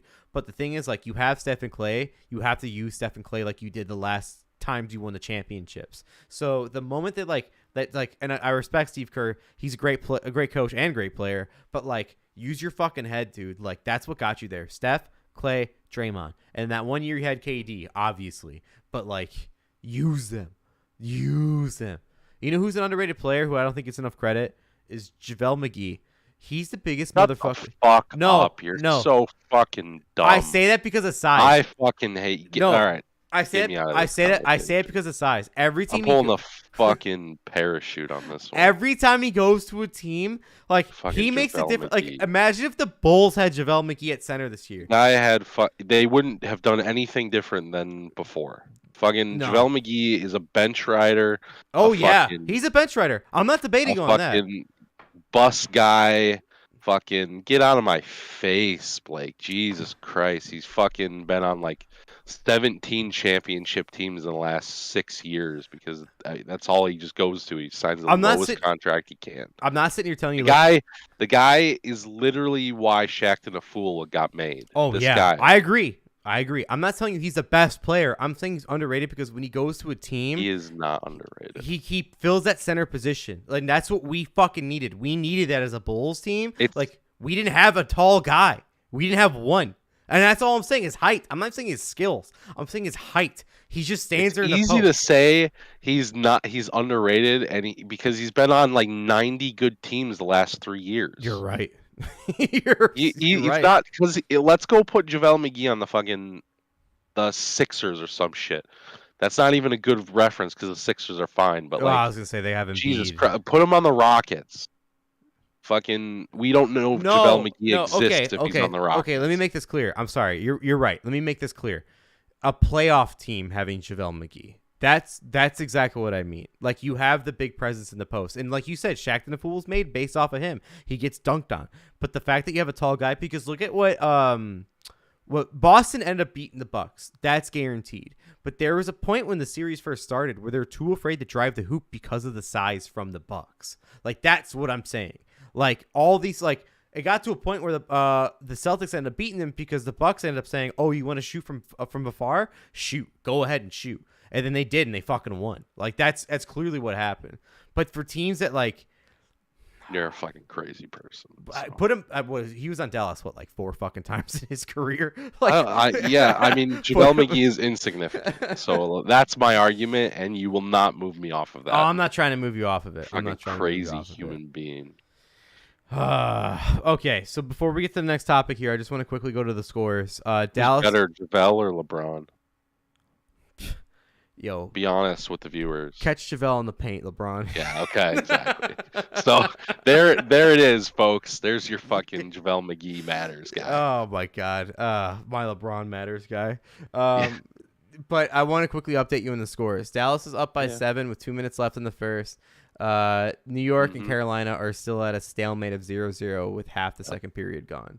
So just shout out to the crew there, and which is good for New York, by the way. Yeah, I agree. I think this is the way New York wins with the goaltending. So yep. And then as far how many points does fucking Luka have? Let me get to it. By the way, it's raining like cats and dogs over here. I don't know about you. 12. It's dark out. I can't really see. 12. He's 12. Okay. He's 2 for 3 from 3 points, and he's 2 for 3 from free throws as well. I'm telling you, this Mavericks team is good. and Luke is unstoppable. I think Dinwiddie's dog shit. I've always said that. And shout out to my boy Steve-O. He's like, Dinwiddie's not bad. I was like, no, I get why you think he's good. I just think he's dog shit. I think Finney Smith's dog shit. I think Bullock's dog shit. I think Brunson's okay. But I just don't like that team. I really don't. That's fun. I forgot they have Otto Porter Jr. in the fucking Golden State Warriors too. Like, Jesus Christ, look at that bench. David Lee. That's not David Lee. Who's that? Damian Lee. Jesus, I remember they had David Lee. Remember Andrew Bogart? Oh, Bogut, the Australian wonder. Bogut. Yeah, man, I remember him. That was my guy. He was great until he fucking tore his knees out, and then he just he didn't jump. He just stood there for fucking for the Warriors. Okay, let's get to the next topic here. I got some football, but let's go over football. Okay. Yeah. So, obviously the big decision's coming Sunday from Mbappe.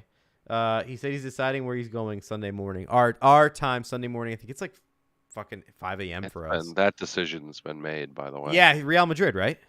Yep, he's gonna go to Real Madrid. Okay, I didn't know if you and I saw the same eye to eye on that. That's really all I wanted to say is Real Madrid. Okay. Yeah. So I mean, gonna go play with Benzema. So. By the way, Real Madrid tied that shitty fucking team yesterday. Ruined my bet. I forgot who they faced. Well, they're getting ready for the Champions League finals, so yeah, I kind of figured they're probably not playing backups. anybody. Yeah, I mean they have the best goalkeeper in the world. They have the best striker in the world. Luka Modric is still a monster. He won the Ballon in 19. So yeah, man, they're really good. Toni Kroos is still around. Camavinga is a nice young player, Vinny Jr. So Mbappe's scary, man. It's gonna be he's there for a very long time. That kid's a freak. He's a freak. That kid, good for him, man. Oh, by the way, not Cardinals. Diamondbacks just beat the Cubs 10-6. Yeah, that was a tough game to watch. Over under was at 11.5. I was like, you're fucking out of your mind. And then you look at this, Jesus Christ. Yeah. Yeah, dude, I can hear. Can you hear the rain from me? It's fucking. No, can't. Top floor, so you hear this shit on the roof harder, and it's fucking pouring. Oh yeah. Okay, so we're still sticking with football. There's a rumor, allegedly. Okay, nothing's confirmed, but this is a rumor, and people have shot this rumor down. But in case this is real, I'm here for it. Okay. Messi's going to the MLS. I don't know if they have enough money. Here's the thing, though, Nate. It's a rumor that by going to the MLS, he's getting 35% of Inter Miami, and he's joining Beckham as a co-owner of the team, but he's also playing for the team at the same time, like Jackie and Moon. Yeah. That's a rumor. I'm not kidding. That's a rumor. That's a real thing. So I don't think that'll happen. I don't think it'll happen, but Messi's still in his prime. So I'm a lifelong Messi fan because Argentina. Ask TJ. We have a close family ties with Argentina. I actually am always been a Messi fan. I will say that, but I want to say this as well. I'd love for that to happen. That'd just be so sick. He's the owner and he's the player. Jackie Moon is Messi. Yeah. Fuck yeah, sign me up. And it makes sense too. Out of all the teams in the U.S., there's two teams you want to go to: L.A. or Miami. If I was Messi, so I get New York that. Red Bulls is up there too. Oh, a lot of the guys go to the New York team. But I'm thinking where would you want to go live in the U.S. if you had to pick a spot to live in the U.S.? Yeah, he's also not going to get taxed in Miami. Exactly. You're 1,000% right. So. Yeah, Miami makes the most sense, man. And you got a nice stadium, too. Good colors, too. Black and pink. Yeah, I actually really... shout out, Pink. What's up? It's a cool jersey. It is a cool jersey. I think it's a flamingo. Is it? Almost like a neon, almost like our logo colored, flamingo. I could be wrong, but I think I'm right. Look it up real quick. I am. I'm going to pull up on the screen for the people. It's a very Miami Vice type shit. Oh, that's so sick. Isn't it? Is it a flamingo, right? And a palm tree? Yeah, it's a flamingo. I got it on here. Oh, they already photocropped Messi's fucking face on the jersey. Oh no, it's the PSG one. Yes. There it is. To join Miami 2023, working on buying 35% shares. Co-owned by David Beckham. Yeah, dude, look at those. Those are sick, man. They've got a cool jersey. So I wouldn't mind having one of these jerseys, dead ass. That'd be so cool. Yeah. Like just to have one. I don't like the collar. I Some don't of them mind have the it. collar, but I miss some soccer jerseys having the collars, man. I kind of like it. I mean, yeah, we'll see. It's I just mean, different. That's all. It's just different. sounds. I mean, maybe like there's a fire sale going on at PSG, which would be interesting. Yeah, you're exactly right. That is a little weird. That is a little It weird. sort of kills the French league, I'll be honest, because like PSG's the big boy there, Oh, shout out to my and boys Lorient. Fucking there's my not FIFA like career. there's not a lot of like big boys left in League One. PSG's sort of like the baby face there. What's the one? It looks like it's spelled Ajax. I know it's not pronounced that way though. Yeah, Ajax. It is pronounced that way. Like, aren't Yeah. they League One too? No, they're in the Netherlands. They're the Oh, league of the really? Netherlands. Yeah. Oh, my bad. Fuck. Yeah, no worries. All You're right. good. Well, what am I supposed to know? I'm a fucking American. I'm a dumbass. Yeah, I mean France is going to be really. I mean France is my pick for the World Cup. I think it's pretty much really? Yeah, because Mbappe's from Spence's France too, number right? one pick. Yeah, you've got Benzema, Mbappe, and Kunku. He plays in the Bundesliga, but he's been very good this year. What team's he on? RPG Leipzig. Yeah. I think you're right because Part of the I played with him on they're the FIFA. two Red Bulls. Yeah, I play with him on Yeah. FIFA. He's on one of the Red Bull teams. I can't remember which one. There's two of them. You've just got they're just killers. They're lined up with killers. I mean, Kimpembe, defenseman, they've got a ton of good players. France is going to be very good for a long time. N'Golo Kante out of Chelsea, and I think Thierry Henry TT is still. No, he's not still active. You're kidding me. No, he's not still active. Okay. I think he's part of their coaching staff. Oh, in some that's way. sick. Because if you tell me he's still active, I'm just like, get out of here. Get the fuck out of here, Terry. And I don't know if Zidane is a part of the fucking team or not, cover but your fucking faces, my guys. I know he was obviously coaching at Real Madrid. So So Lil Zizou, one of my favorite players of all time. last note I have for football is you brought up international. You were right. U.S. is now to make equal pay for men's and women's soccer in a historic deal. I'd say well deserved because the men's team has not been as nearly as good as U.S. U.S. women's have been fucking dominating. So pay them. If you're a championship team and you're getting gold every fucking year, pay them. I think they just lost the last one though, right? They need They're not going to be very good coming. I mean, like they had their golden generation, the women's team. Yeah, and it's done. now I would say that there was a big influx, right? But none of those people who started playing because of that women's team are ready to play on that team. Yeah, yet, that'll so probably another 5 to gonna 10 be a while. years. Yeah, I mean, you don't want my opinion on this. I'm gonna save Ooh. it because I do, but I don't know if you No, want to share it. you definitely don't want my I do. It's okay. No. It's all right. It's the same thing with the fighters, man. If you're worth it, go out and show me you're worth it then. But Yep, don't I'm fucking with that. complain to me about not making money when you can't pull people. So I don't know. I would say it's not a sexist take. I'm taking gender completely out of it. You can end But it. someone who doesn't like that argument would say that I'm being sexist. Okay, you can end it I- on this. I just want to know, just for comparison, would you compare it to the WNBA NBA situation? Yes. Okay. The That's all I people wanna that complain that the women's players in the WNBA don't get paid as much and they should make as much as the men's league, I look at you and wonder, like, I guess everyone just deserves billions of dollars for nothing. But I mean, it is what it is, man. When you're pulling like 30 people to go see something, yeah, man, you don't get to make that kind of money. Sorry. So can I get my million or? Yeah, no, I don't think so. And this doesn't matter what your supposed gender is. Whatever you identify as doesn't matter to me. But Nathan don't doesn't hate fucking gender. complain He to hates me. everyone. Yeah, I hate everyone equally. I don't care what you have between your legs Respect. or what you don't have between your legs. It doesn't matter to me. Or if you think you're a fucking wolf or Okay. rainbow Okay. butterfly All right. or We're going down that whatever. path. Yeah. All right. I don't care. It doesn't matter. I hate you all equally. Respect. Okay. It's all love, So that's a good way to end. but it's all hate. That's a great way to end the football conversation. I love it. Yeah, and I was talking football. Shout out I Conor was talking football. Yep. All right. My last notes here are all NFL. I figured we ended it with what we know. Okay. So I want to start off with a hilarious take here. Okay. And I was really hoping Darren would be on this because this is hilarious. Okay. So sometimes when I go to work, I'll go through my podcast and I'll turn on local radio just in case I want to take a break from the normal podcast to listen to, and I just want to hear what's going on around Chicago, right? So the one station I listen to quite a bit, it's fair to say, is I go back and forth between two. 670 The Score and ESPN 1000, right? Yep. Those are the two main ones in Chicago.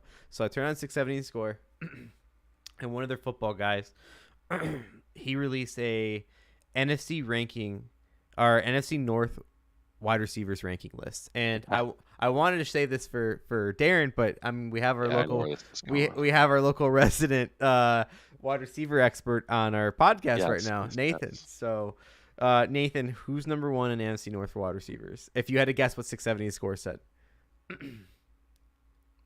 I would say Justin Jackson or the kid in. No. I'm sorry. Not players. Wide receiver core. Minnesota. Okay, so yes, so that's what he said. Minnesota's number one. Who's number two?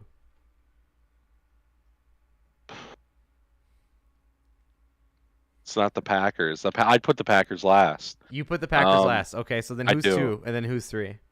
I would put Lions Bears probably. Honestly. Yep, you nailed it. That's exactly what the guy from 670 Score said.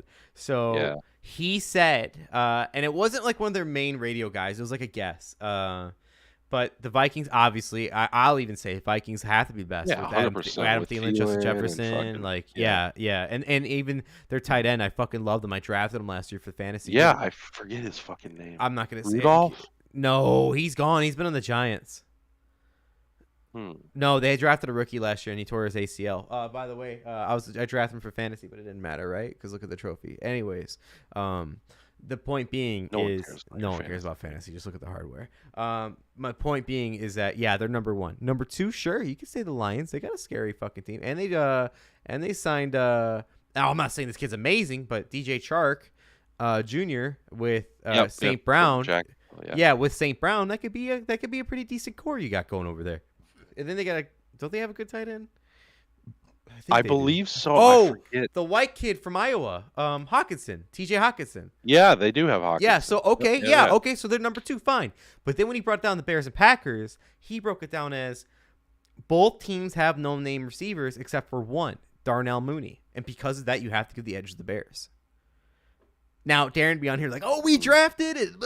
Like, it don't matter. My point being is that, like, if you look at it as a naked eye, non-biased, you can say that the Packers probably last in the division, right? Like, I think so. Who are you gonna say? Randall Cobb, the man's 45 years old. Like, what's he doing out there? Even like MVS isn't there anymore, or is he? No, he's on Kansas City now. Right. Okay. So gone. Fucking. I would say even though I like the tight end, fucking Tunyon is widely unproven. Yeah, I mean, you could. I hate to say this, and Darren probably get pissed for me saying this, but you could kind of put Tunyon in the same category as Cole Kmet, other than the fact that 100%. He had Aaron Rodgers. Aaron Rodgers made the difference. Like it's the truth. It is 100. They're the same. Cole Kmet is bigger, I think. Yeah. They're the same type of player. Right. So like I would say that it's a fair comparison. It's just Aaron Rodgers made the difference for Bob Tunyon. That's the thing, right? So we can say they have the worst wide receivers, but they have the best quarterback. So maybe it puts them at number 2, right? Does that make sense? Like he will elevate that core. Yes, no, you're right. But we're talking wide receiver core, not team, 100%, not offense. 100%.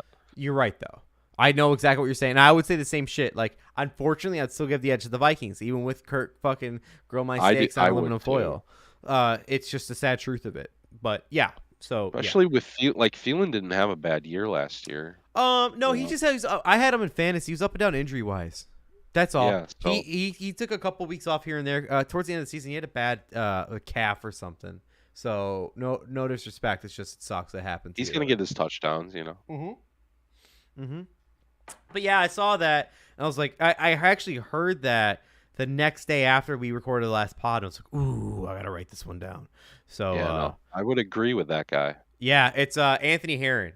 I like him a lot. He's a big Bears guy. He does Pac-10 college or Pac-12 college football too.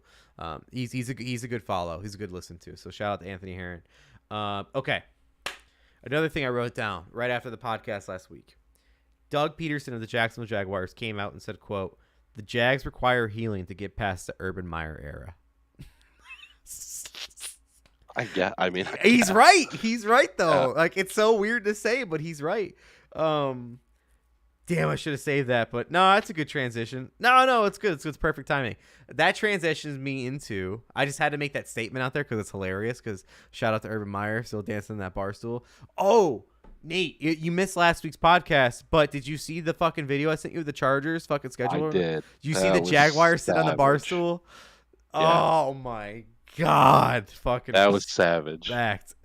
There's some cool like call outs to some like amazing, very cool anime.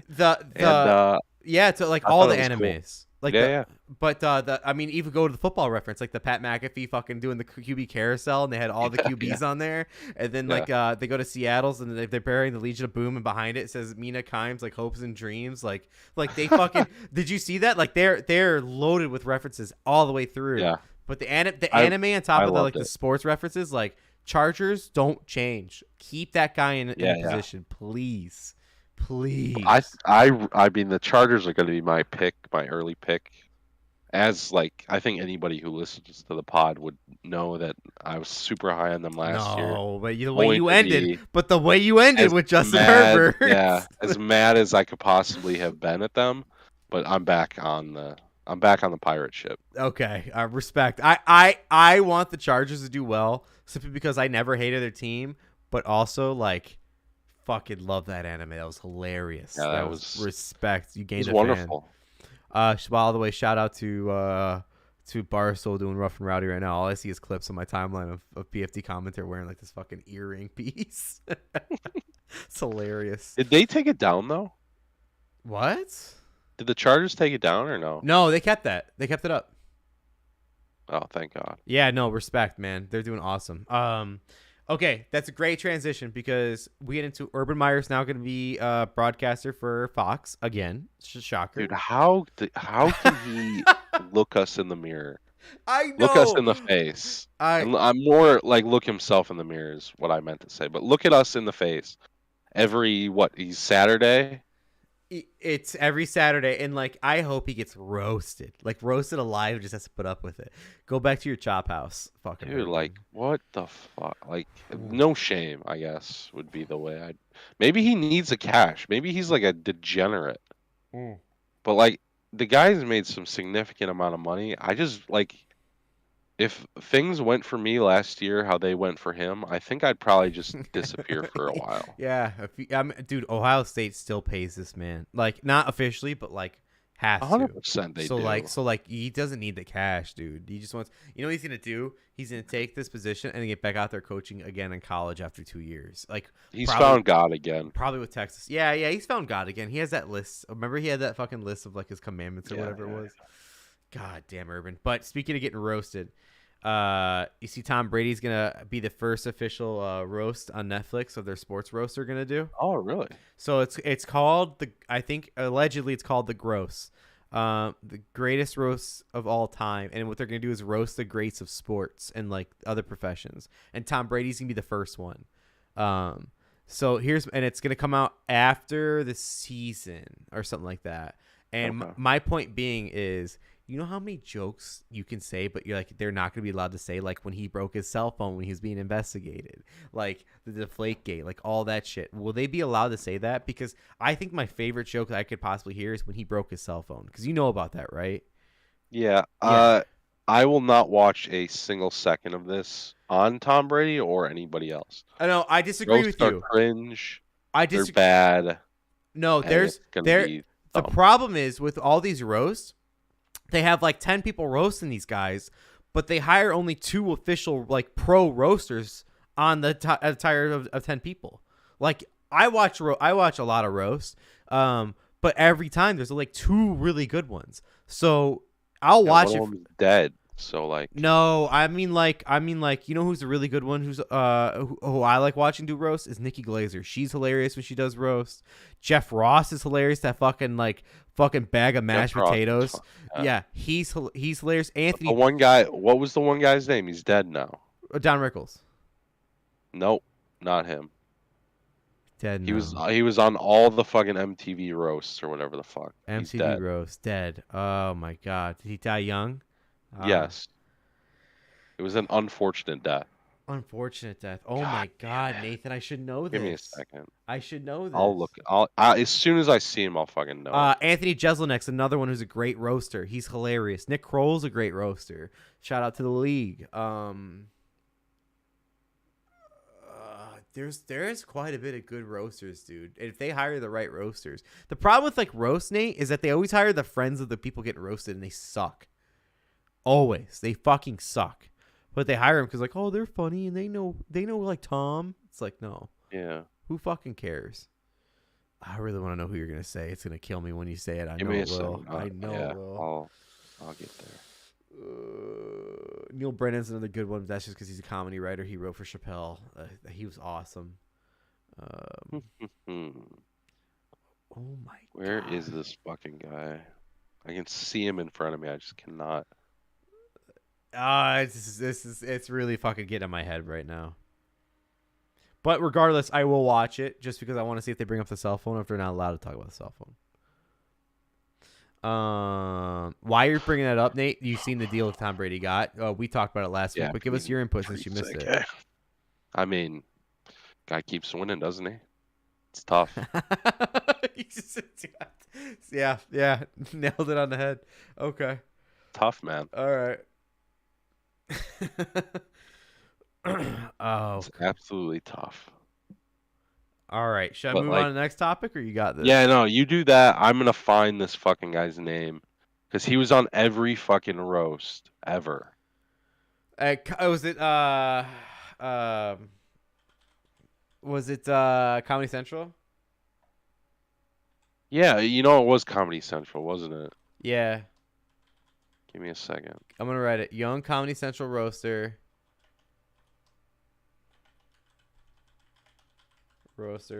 who died.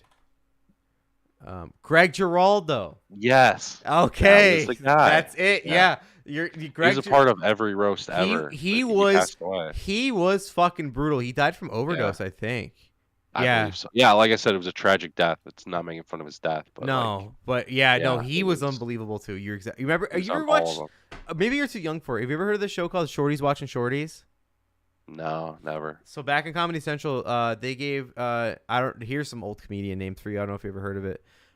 Nick DiPaolo and Patrice O'Neill.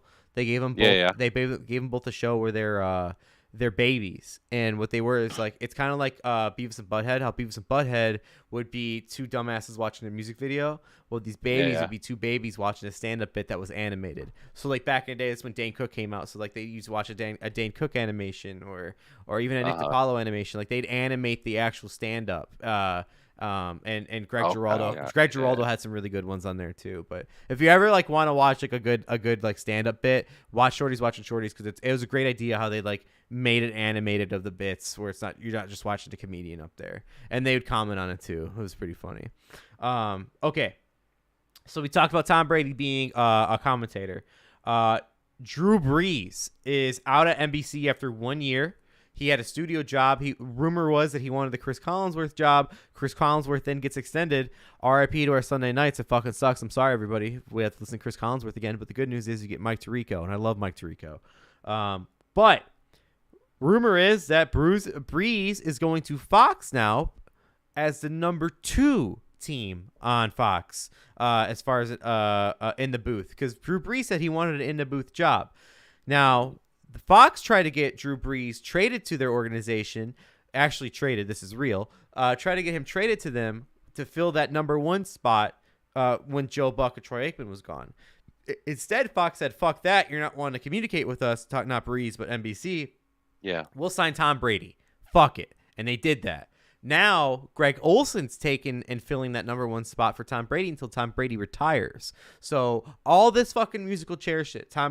Greg Olson moves from number 2 to number 1 for 2 years, and then Tom Brady comes in. And in the meantime, it's rumored that Drew Brees is going to fill that number 2 spot to get his chance to shine because he wants that job. That's all he wants to do.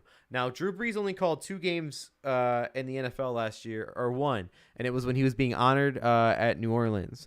The other games he called was Notre Dame Irish games, which Nathan watched every game of. So, Nathan, you want to tell us a little bit about it or how good he was? No. I think we'll pass. Okay. Anyway, so the point being is Drew Brees wants this job. He's now going to get the number 2 spot when he had a chance at number 1. Tom Brady's going to take the number 1 spot, obviously, when he retires. But Greg Olson now taking number 1 spot. That means Greg Olson is covering the Super Bowl this year for Fox. No shit. Yeah, so shout out to Greg Olson. Good for you, homie. You deserve it.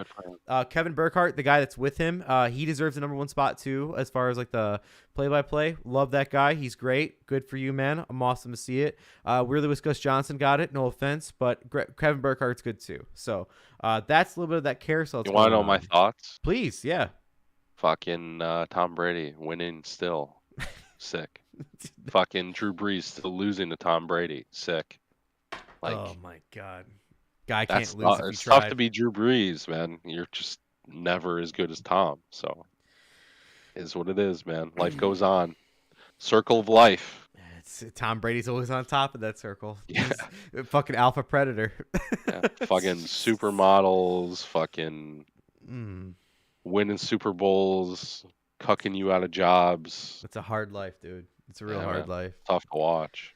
Especially because he threw balls to Drew Brees' son at the end of the game. Oh my God. It was right in the heart, huh? So funny. I was thinking about that too. I was thinking about a way to bring that up, but you brought it up. Thank you. Yeah. So since we're saying in the commentator news, again, I did write a blog about this 3 weeks ago. If you're curious, anyone watching this or watching this later, go to the Dirty Parlay on our Twitter. You can see that I pinned the blog up. It's a little bit of a preamble to all this moving around that's been happening. But speaking of more moves that's going on in our broadcast booths, Orlovsky extended his contract at ESPN. Why does that suck? Not already that you can't watch ESPN any time of the day because he's always on there fucking yelling some bullshit with Marcus Spears. That also means that he's now going to be the color commentator for the second team on ESPN Monday Night Football because the number 1 team will be Buck and Aikman. Number 2 team will be Levy, Riddick, and Orlovsky. And I didn't mind Levy. I just think he got a bad shake at it. And same thing, Riddick's awesome. I love Louis Riddick, not because he's a Bears fan, but because he's fucking smart. I wanted him to be our GM until we got polls. But my point being, why I'm saying it, is Orlovsky will be the color commentator. And God damn it if we don't suffer enough. Hey, real quick, we can go on about Orlovsky, but did you ever hear the it's not really a rumor, it's kind of a fact, that Orlovsky can't be alone in a room with a woman? What the fuck? I'm not kidding. I'm not kidding. What is that? Yeah, it's like it's part of his contract or no, what? Like ESPN's like, all right, we'll sign you, but you can't be in a room with a woman. No, yeah. It's something about it's we're not a political show, but it's like the same thing as Mike Pence said. It's something about like you can't tempt me if I'm not getting in the situation. Oh, he just doesn't do it on like fucking like. Yes. What a fucking weirdo. Oh my God. Like on merit, he's like, yeah, I won't be seduced. You can't sue me if I'm never in a room with you. What a fucking ballsy move on his part. Like, just everyone wants to just seduce Dan Orlovsky, so he's just like, I won't give anybody the option. Fucking nerd. Apparently, it's like, Fox tried to get him too, which is like waste some money on Fox's part. But yeah, Orlovsky, bro, fucking, I hate that guy. I hate him so much. What a fucking loser. I wish Darren was here so we could talk about it too. Like, I keep saying that, but like, I wrote points on here, and I write your name and his name next to certain topics for you guys, and like a lot of these names I write for him. Like, man, we're not gonna bring it up next. What a fucking like high opinion of himself he has. Oh yeah, I know, right? Like, listen, Dan. Like, so you're invited, but forewarning, every woman wants to suck your dick. So like, don't be alone in a room with them. Like, what are we talking about here? You fucking loser. Oh, he's such a dork. I hate him. He's the definition of a dork to me, like an actual dork. Yeah, he's a dork. My But God. no, but dorks are good, aren't they? In what Fucking way? Matthew McConaughey. Dorks are Oh. dorks are good. No. Nerds are good. Dorks are not. Good. Okay. Yeah, Yeah. it's the dorks that aren't. Nerds are cool. Dorks are dorks. Fucking hate dorks in that way. Sorry, Mina. I can't be in this green room with you. You might want to have sex with me. Fucking, he's on NFL Live, like with fucking Marcus Spears, Laura Rutledge, and like all the producers leave the room. Marcus leaves the room. I gotta go. I can't be in here. Like, Jesus. That's why he's Christ. always on with Marcus, huh? 'Cause it's like his safety blanket. No, yeah, I think there's all these producers and cameramen behind the camera, so he's never really alone. You know what I mean? Yeah. I But mean, yeah. What a fucking loser. I mean, run out of bounds more, you fucking loser. I've always hated Dan Orlovsky. I hated his takes. He's awful. He's just one of those. He's a typical like, hey, we're gonna give this fucking script to you and Stephen A. today. I need you guys to start yelling, and it's like, okay, done. Like, perfect. That's Dan Orlovsky. I hate that dork. Okay, now Dan Orlovsky does visit a certain show every week, and that is the Pat McAfee show. He visits it once a week. And the thing about Pat McAfee, and I said it in the blog, is that there's rumors that Pat was going to Amazon. Yeah. There's also rumors about Kay Adams going to Amazon, because Kay Adams' contract ended with GMFB. Well, Pat said on today's show, I watched it live, he hinted that the show / his brand is joining a major brand. He didn't say it word for word like that, but he constantly said, he opened the show with this. He said, no matter what rumors you hear or what you see, he said, no matter what, the show will be free. Because he's saying, like, on YouTube, that's why he has it on YouTube. He goes, we don't want to charge people anything. If you're going to be a member, we make it the lowest price possible that we can buy into it. What that's saying is that I believe he's joining Amazon Football for Thursday Night Football, and the reason why is because Al Michaels, I don't know if you know this, Al Michaels is obsessed with Pat McAfee. Like, actually, like, he loves, really? yeah. Like, when Al Michaels joined his show, his first time, he was like saying how much he loved the show. He watches it all the time. He says, I wish I wore a tank top. I would have known if you're wearing your tank top, because I should have thought about it. Al Michaels' old ass said this. Al Michaels is a G. He's so funny. And then the next time Al Michaels came on the show, cut off sleeves. He was showing the guns. Like, I'm not kidding you. Al Michaels is the man. But yeah, so like, Amazon's gonna give another bag to Pat McAfee, and then a certain guest this week fucked up and slipped out how much he'd make when he joins Amazon. It was Chris Collinsworth. Chris Collinsworth said, "Oh, I seen that you're gonna make. I don't know the number. I think it's like 34. It's some millions of dollars. Okay, I'm just gonna say 34, but Yeah. or 14. He's like, I seen you're gonna make 34 going to Amazon. Congratulations to you. And since nothing was official yet, Pat was like, no, none of that. Like, throwing it off all the way. But again, Pat will be on the Thursday Night Football crew. So like, as of right now, that's what we're alleging to lean towards, and football needs more people like Pat McAfee. I hate to say it, but it's true. Like, the fucking, like, fuck off, fuck you, like, this guy sucks, like, shit like that. Like, we need more of that realness. So it's good to see. What do you think? Would you like watching a Pat McAfee, like, fucking involved football program? Yeah, I like Pat McAfee. I don't really like I don't like his shtick as much. Sure, I get that. I respect it. Yeah. Like, I like Pat McAfee. I mean, I think he's funny. I think the show is okay. I just like, yeah, I just don't care that much. I'll be completely honest. Okay. It's just not something where I wake up and go like, holy fuck, you know. So I just don't. Yeah, no, I get that. I think it's much more of a you and Darren thing. Big time. I hope that. So here's the one thing I say about it. Weren't you over when we were watching that terrible FanDuel broadcast? Yeah. But the one thing that was funny about it is that when he had like Gumpy and Boston Connor being the sideline reporters, and they were just fucking like, but what did one of them say to Emmett Smith? He goes, "You're a loser and you lost today. So how do you feel?" He's like, "I'm not a loser. Don't call me a loser." He's like, "But you lost." So, and it's like, that kind of shit would be great to see. Like, I know you'll never get that. I know you won't get it. I know you won't get it. Never gonna but get you that might see a twilight of it. Does that make sense? Like, yeah, I disagree, because you're just not going to get that. No one's going to let him be off the rails like that. I know, but also the reason why he do this too, Nate, the main reason, rumored is the main reason why he wants to do this is so that he has right to show football highlights during his show on YouTube. if by doing this he'll get rights to show plays. He'll get rights to, like, Yes. so like if he does that, then he is quintessentially allowed to do like an ESPN / Sports Center / NFL Live kind of show where you could show highlights when he's like watching and commenting, like, look at him running this route, or like he should have did this, or like the boys get into it too. So like if that is the case, yes, do it. Please do it. If you get NFL rights out of this, dude, great show. It's his show only elevates for the NFL season for YouTube if he does that.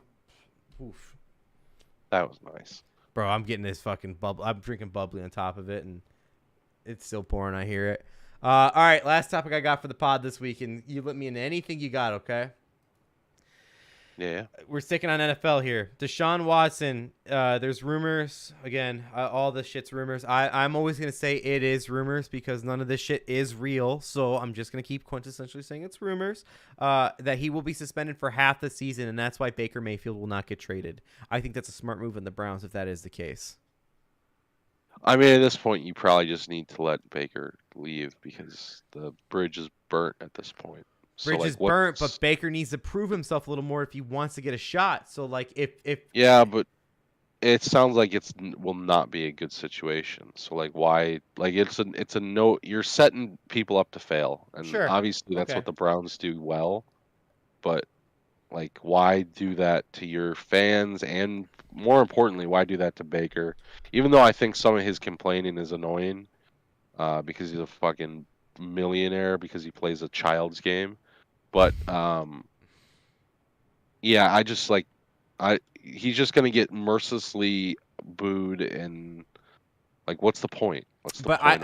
I think just lose. No, that's again the only point is, like, again, it's not great, but he knows the system. He's been a starting quarterback, and now you have a starting quarterback while your main starting quarterback you paid is out half the season. And if it's half the season, Nate, if it is half the season, right?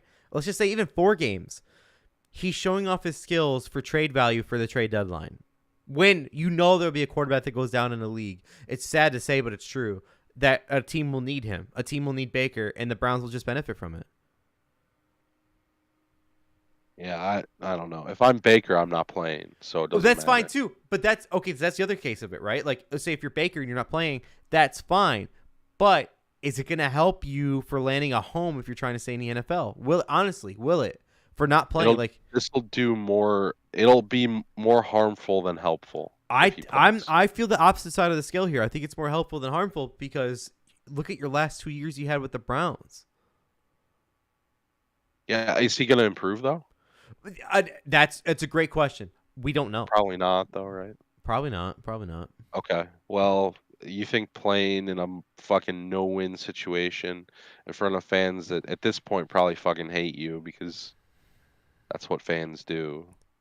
Yes, because you'll get one more Affleck commercial, Baker. Right. I mean, maybe he'll do one more commercial. One more Hulu commercial or something. But like, it's a bad situation, and he gains nothing from playing for them this year. Yeah. I'm also in a way where, like, if that was me personally, I'm such a grudgy human being that it's like, true. You essentially told me to go fuck myself. Like, now you guys can go fuck yourselves. Like, yeah. That's just how I am as a human, though. So I guess we'll see at the end of it all. Like, if this is actually true as far as like a suspension, we'll see which side of the scales he tips on, yours or mine. I'm willing to sink my ship to sink your ship. Does that make sense? Yeah. I'm willing to go down in flames if I can just drag you by the heels with me. That's just how I am as a human. So, I got an alert. I got an alert because my phone listens, my phone listens to me talk. It says it's from Lakers Daily, like a fucking. Oh, nice. Brian Windhorst? Oh my god. Is that you? No, that's LeBron Daily. But it says LeVar Ball says Zach LaVine is done with the Bulls. Forecast says he'll land with the Lakers. Like, didn't I just fucking say that? I broke that. No, I'm playing. Listen to the pod, bitch. Yeah, listen to the pod, fucking Windhorst. You fucking turkey. Jesus Christ. Okay. Fucking quad chin, bitch. All right. You got anything for us, Nate, other than the Dallas being up by 20 going into the half? Are they really? Yeah, you should listen to me. You fucking... I really hope JaVale comes in. Maybe he'll fucking cut down the deficit. If he was still on the team, maybe, but he's not. No, man. I got nothing. There's not a lot going on this weekend, to be honest. No, we didn't talk about Sports-wise. PGA, but Uh, when I say PGA, I Will mean Zalatoris is up. I mean us golfing this weekend, but yeah, of course. Yeah, that's that's definitely that high level shit everyone wants. Hey, give the people what they Um, want. yeah, no, Tiger made the cut, so that's nice. I hope Rory comes out and wins it. I really do, but we'll see, man. Will come looking really good after 2 days. So And that's our I actually like I didn't write it down, but coming in this I was like, we gotta talk golf tonight if it's just me and Nate, and then like obviously at the very fucking end. It's just the way it goes. Carolina's up 1-0 going into the third. yeah, I saw that. I really do like the Rangers in this, but Hey, we'll see. I actually like I was debating putting a future on the Rangers going into the playoffs. So like if the Rangers end up winning it, Nate, like I'm not mad at it, but like I just don't see them beating Carolina. Like and all, not just tonight. I'm saying all in all as a series. Like you could, like your win could get tonight, like your bet, but like as a series, like I definitely see Carolina taking it. Yeah, I can see that. It just depends if Igor plays well, and True. he did not play well in the Penguins series. So Yeah. he has played well in the first 2 games, but he's just got no help offensively. So Yeah. that's the way it goes. You lose one thing, you get another. So yeah, man, good pod. Good pod. Tell I us, feel good. who do you like better, me or D? Viewers out there. So Adam's been awesome. Yeah. I was thinking about today though, like as soon as the next story breaks where it's like revolving someone's team, we got to get him on here just for an episode. Like Ethan, Adam? Adam. Like if something happens to the Lions, we'll bring Adam on. If something happens to the Patriots or the Bucks, we'll bring Ethan on. Or Miami, or whoever Tom's playing or for. Buffalo, like or Fox Sports, or I don't know. Yeah, something to have to do with Thomas. Just anything NFL related, I guess. Yeah, maybe to see what Giselle's up to. I don't know. Oh man. But no, it's been a good pod tonight. It's been fun. We've been on for a little over 2 hours now, so it's a good 2 hour pod. So Nathan, thank you. Darren, we know you're out on vacation. Hopefully you're enjoying it. And we'll be down there soon. And then we'll let you know how golf goes Sunday, guys. And other than that, I'm Beezy. That's Nathan, and it's been a hell of a pod today. Nate, how do you want to end it? Hate everybody equally. That's the mojo from this podcast. Fair. Hate everyone equal. Yep. If you're gonna hate everyone the same. Just hate it's the way to live life, you know. And then grudge and hate. As far as I go, keep an eye out for more broadcasting moves. You're just going to see more and more until the season starts. So just know when you sit down and you watch football, it's not going to sound the same. But damn, it'll be just as fun. So that's it. See you next week for episode number 36. As far as this goes, you've been hanging out with the boys tonight. We appreciate you. So we'll see you soon. All right, everyone. Peace.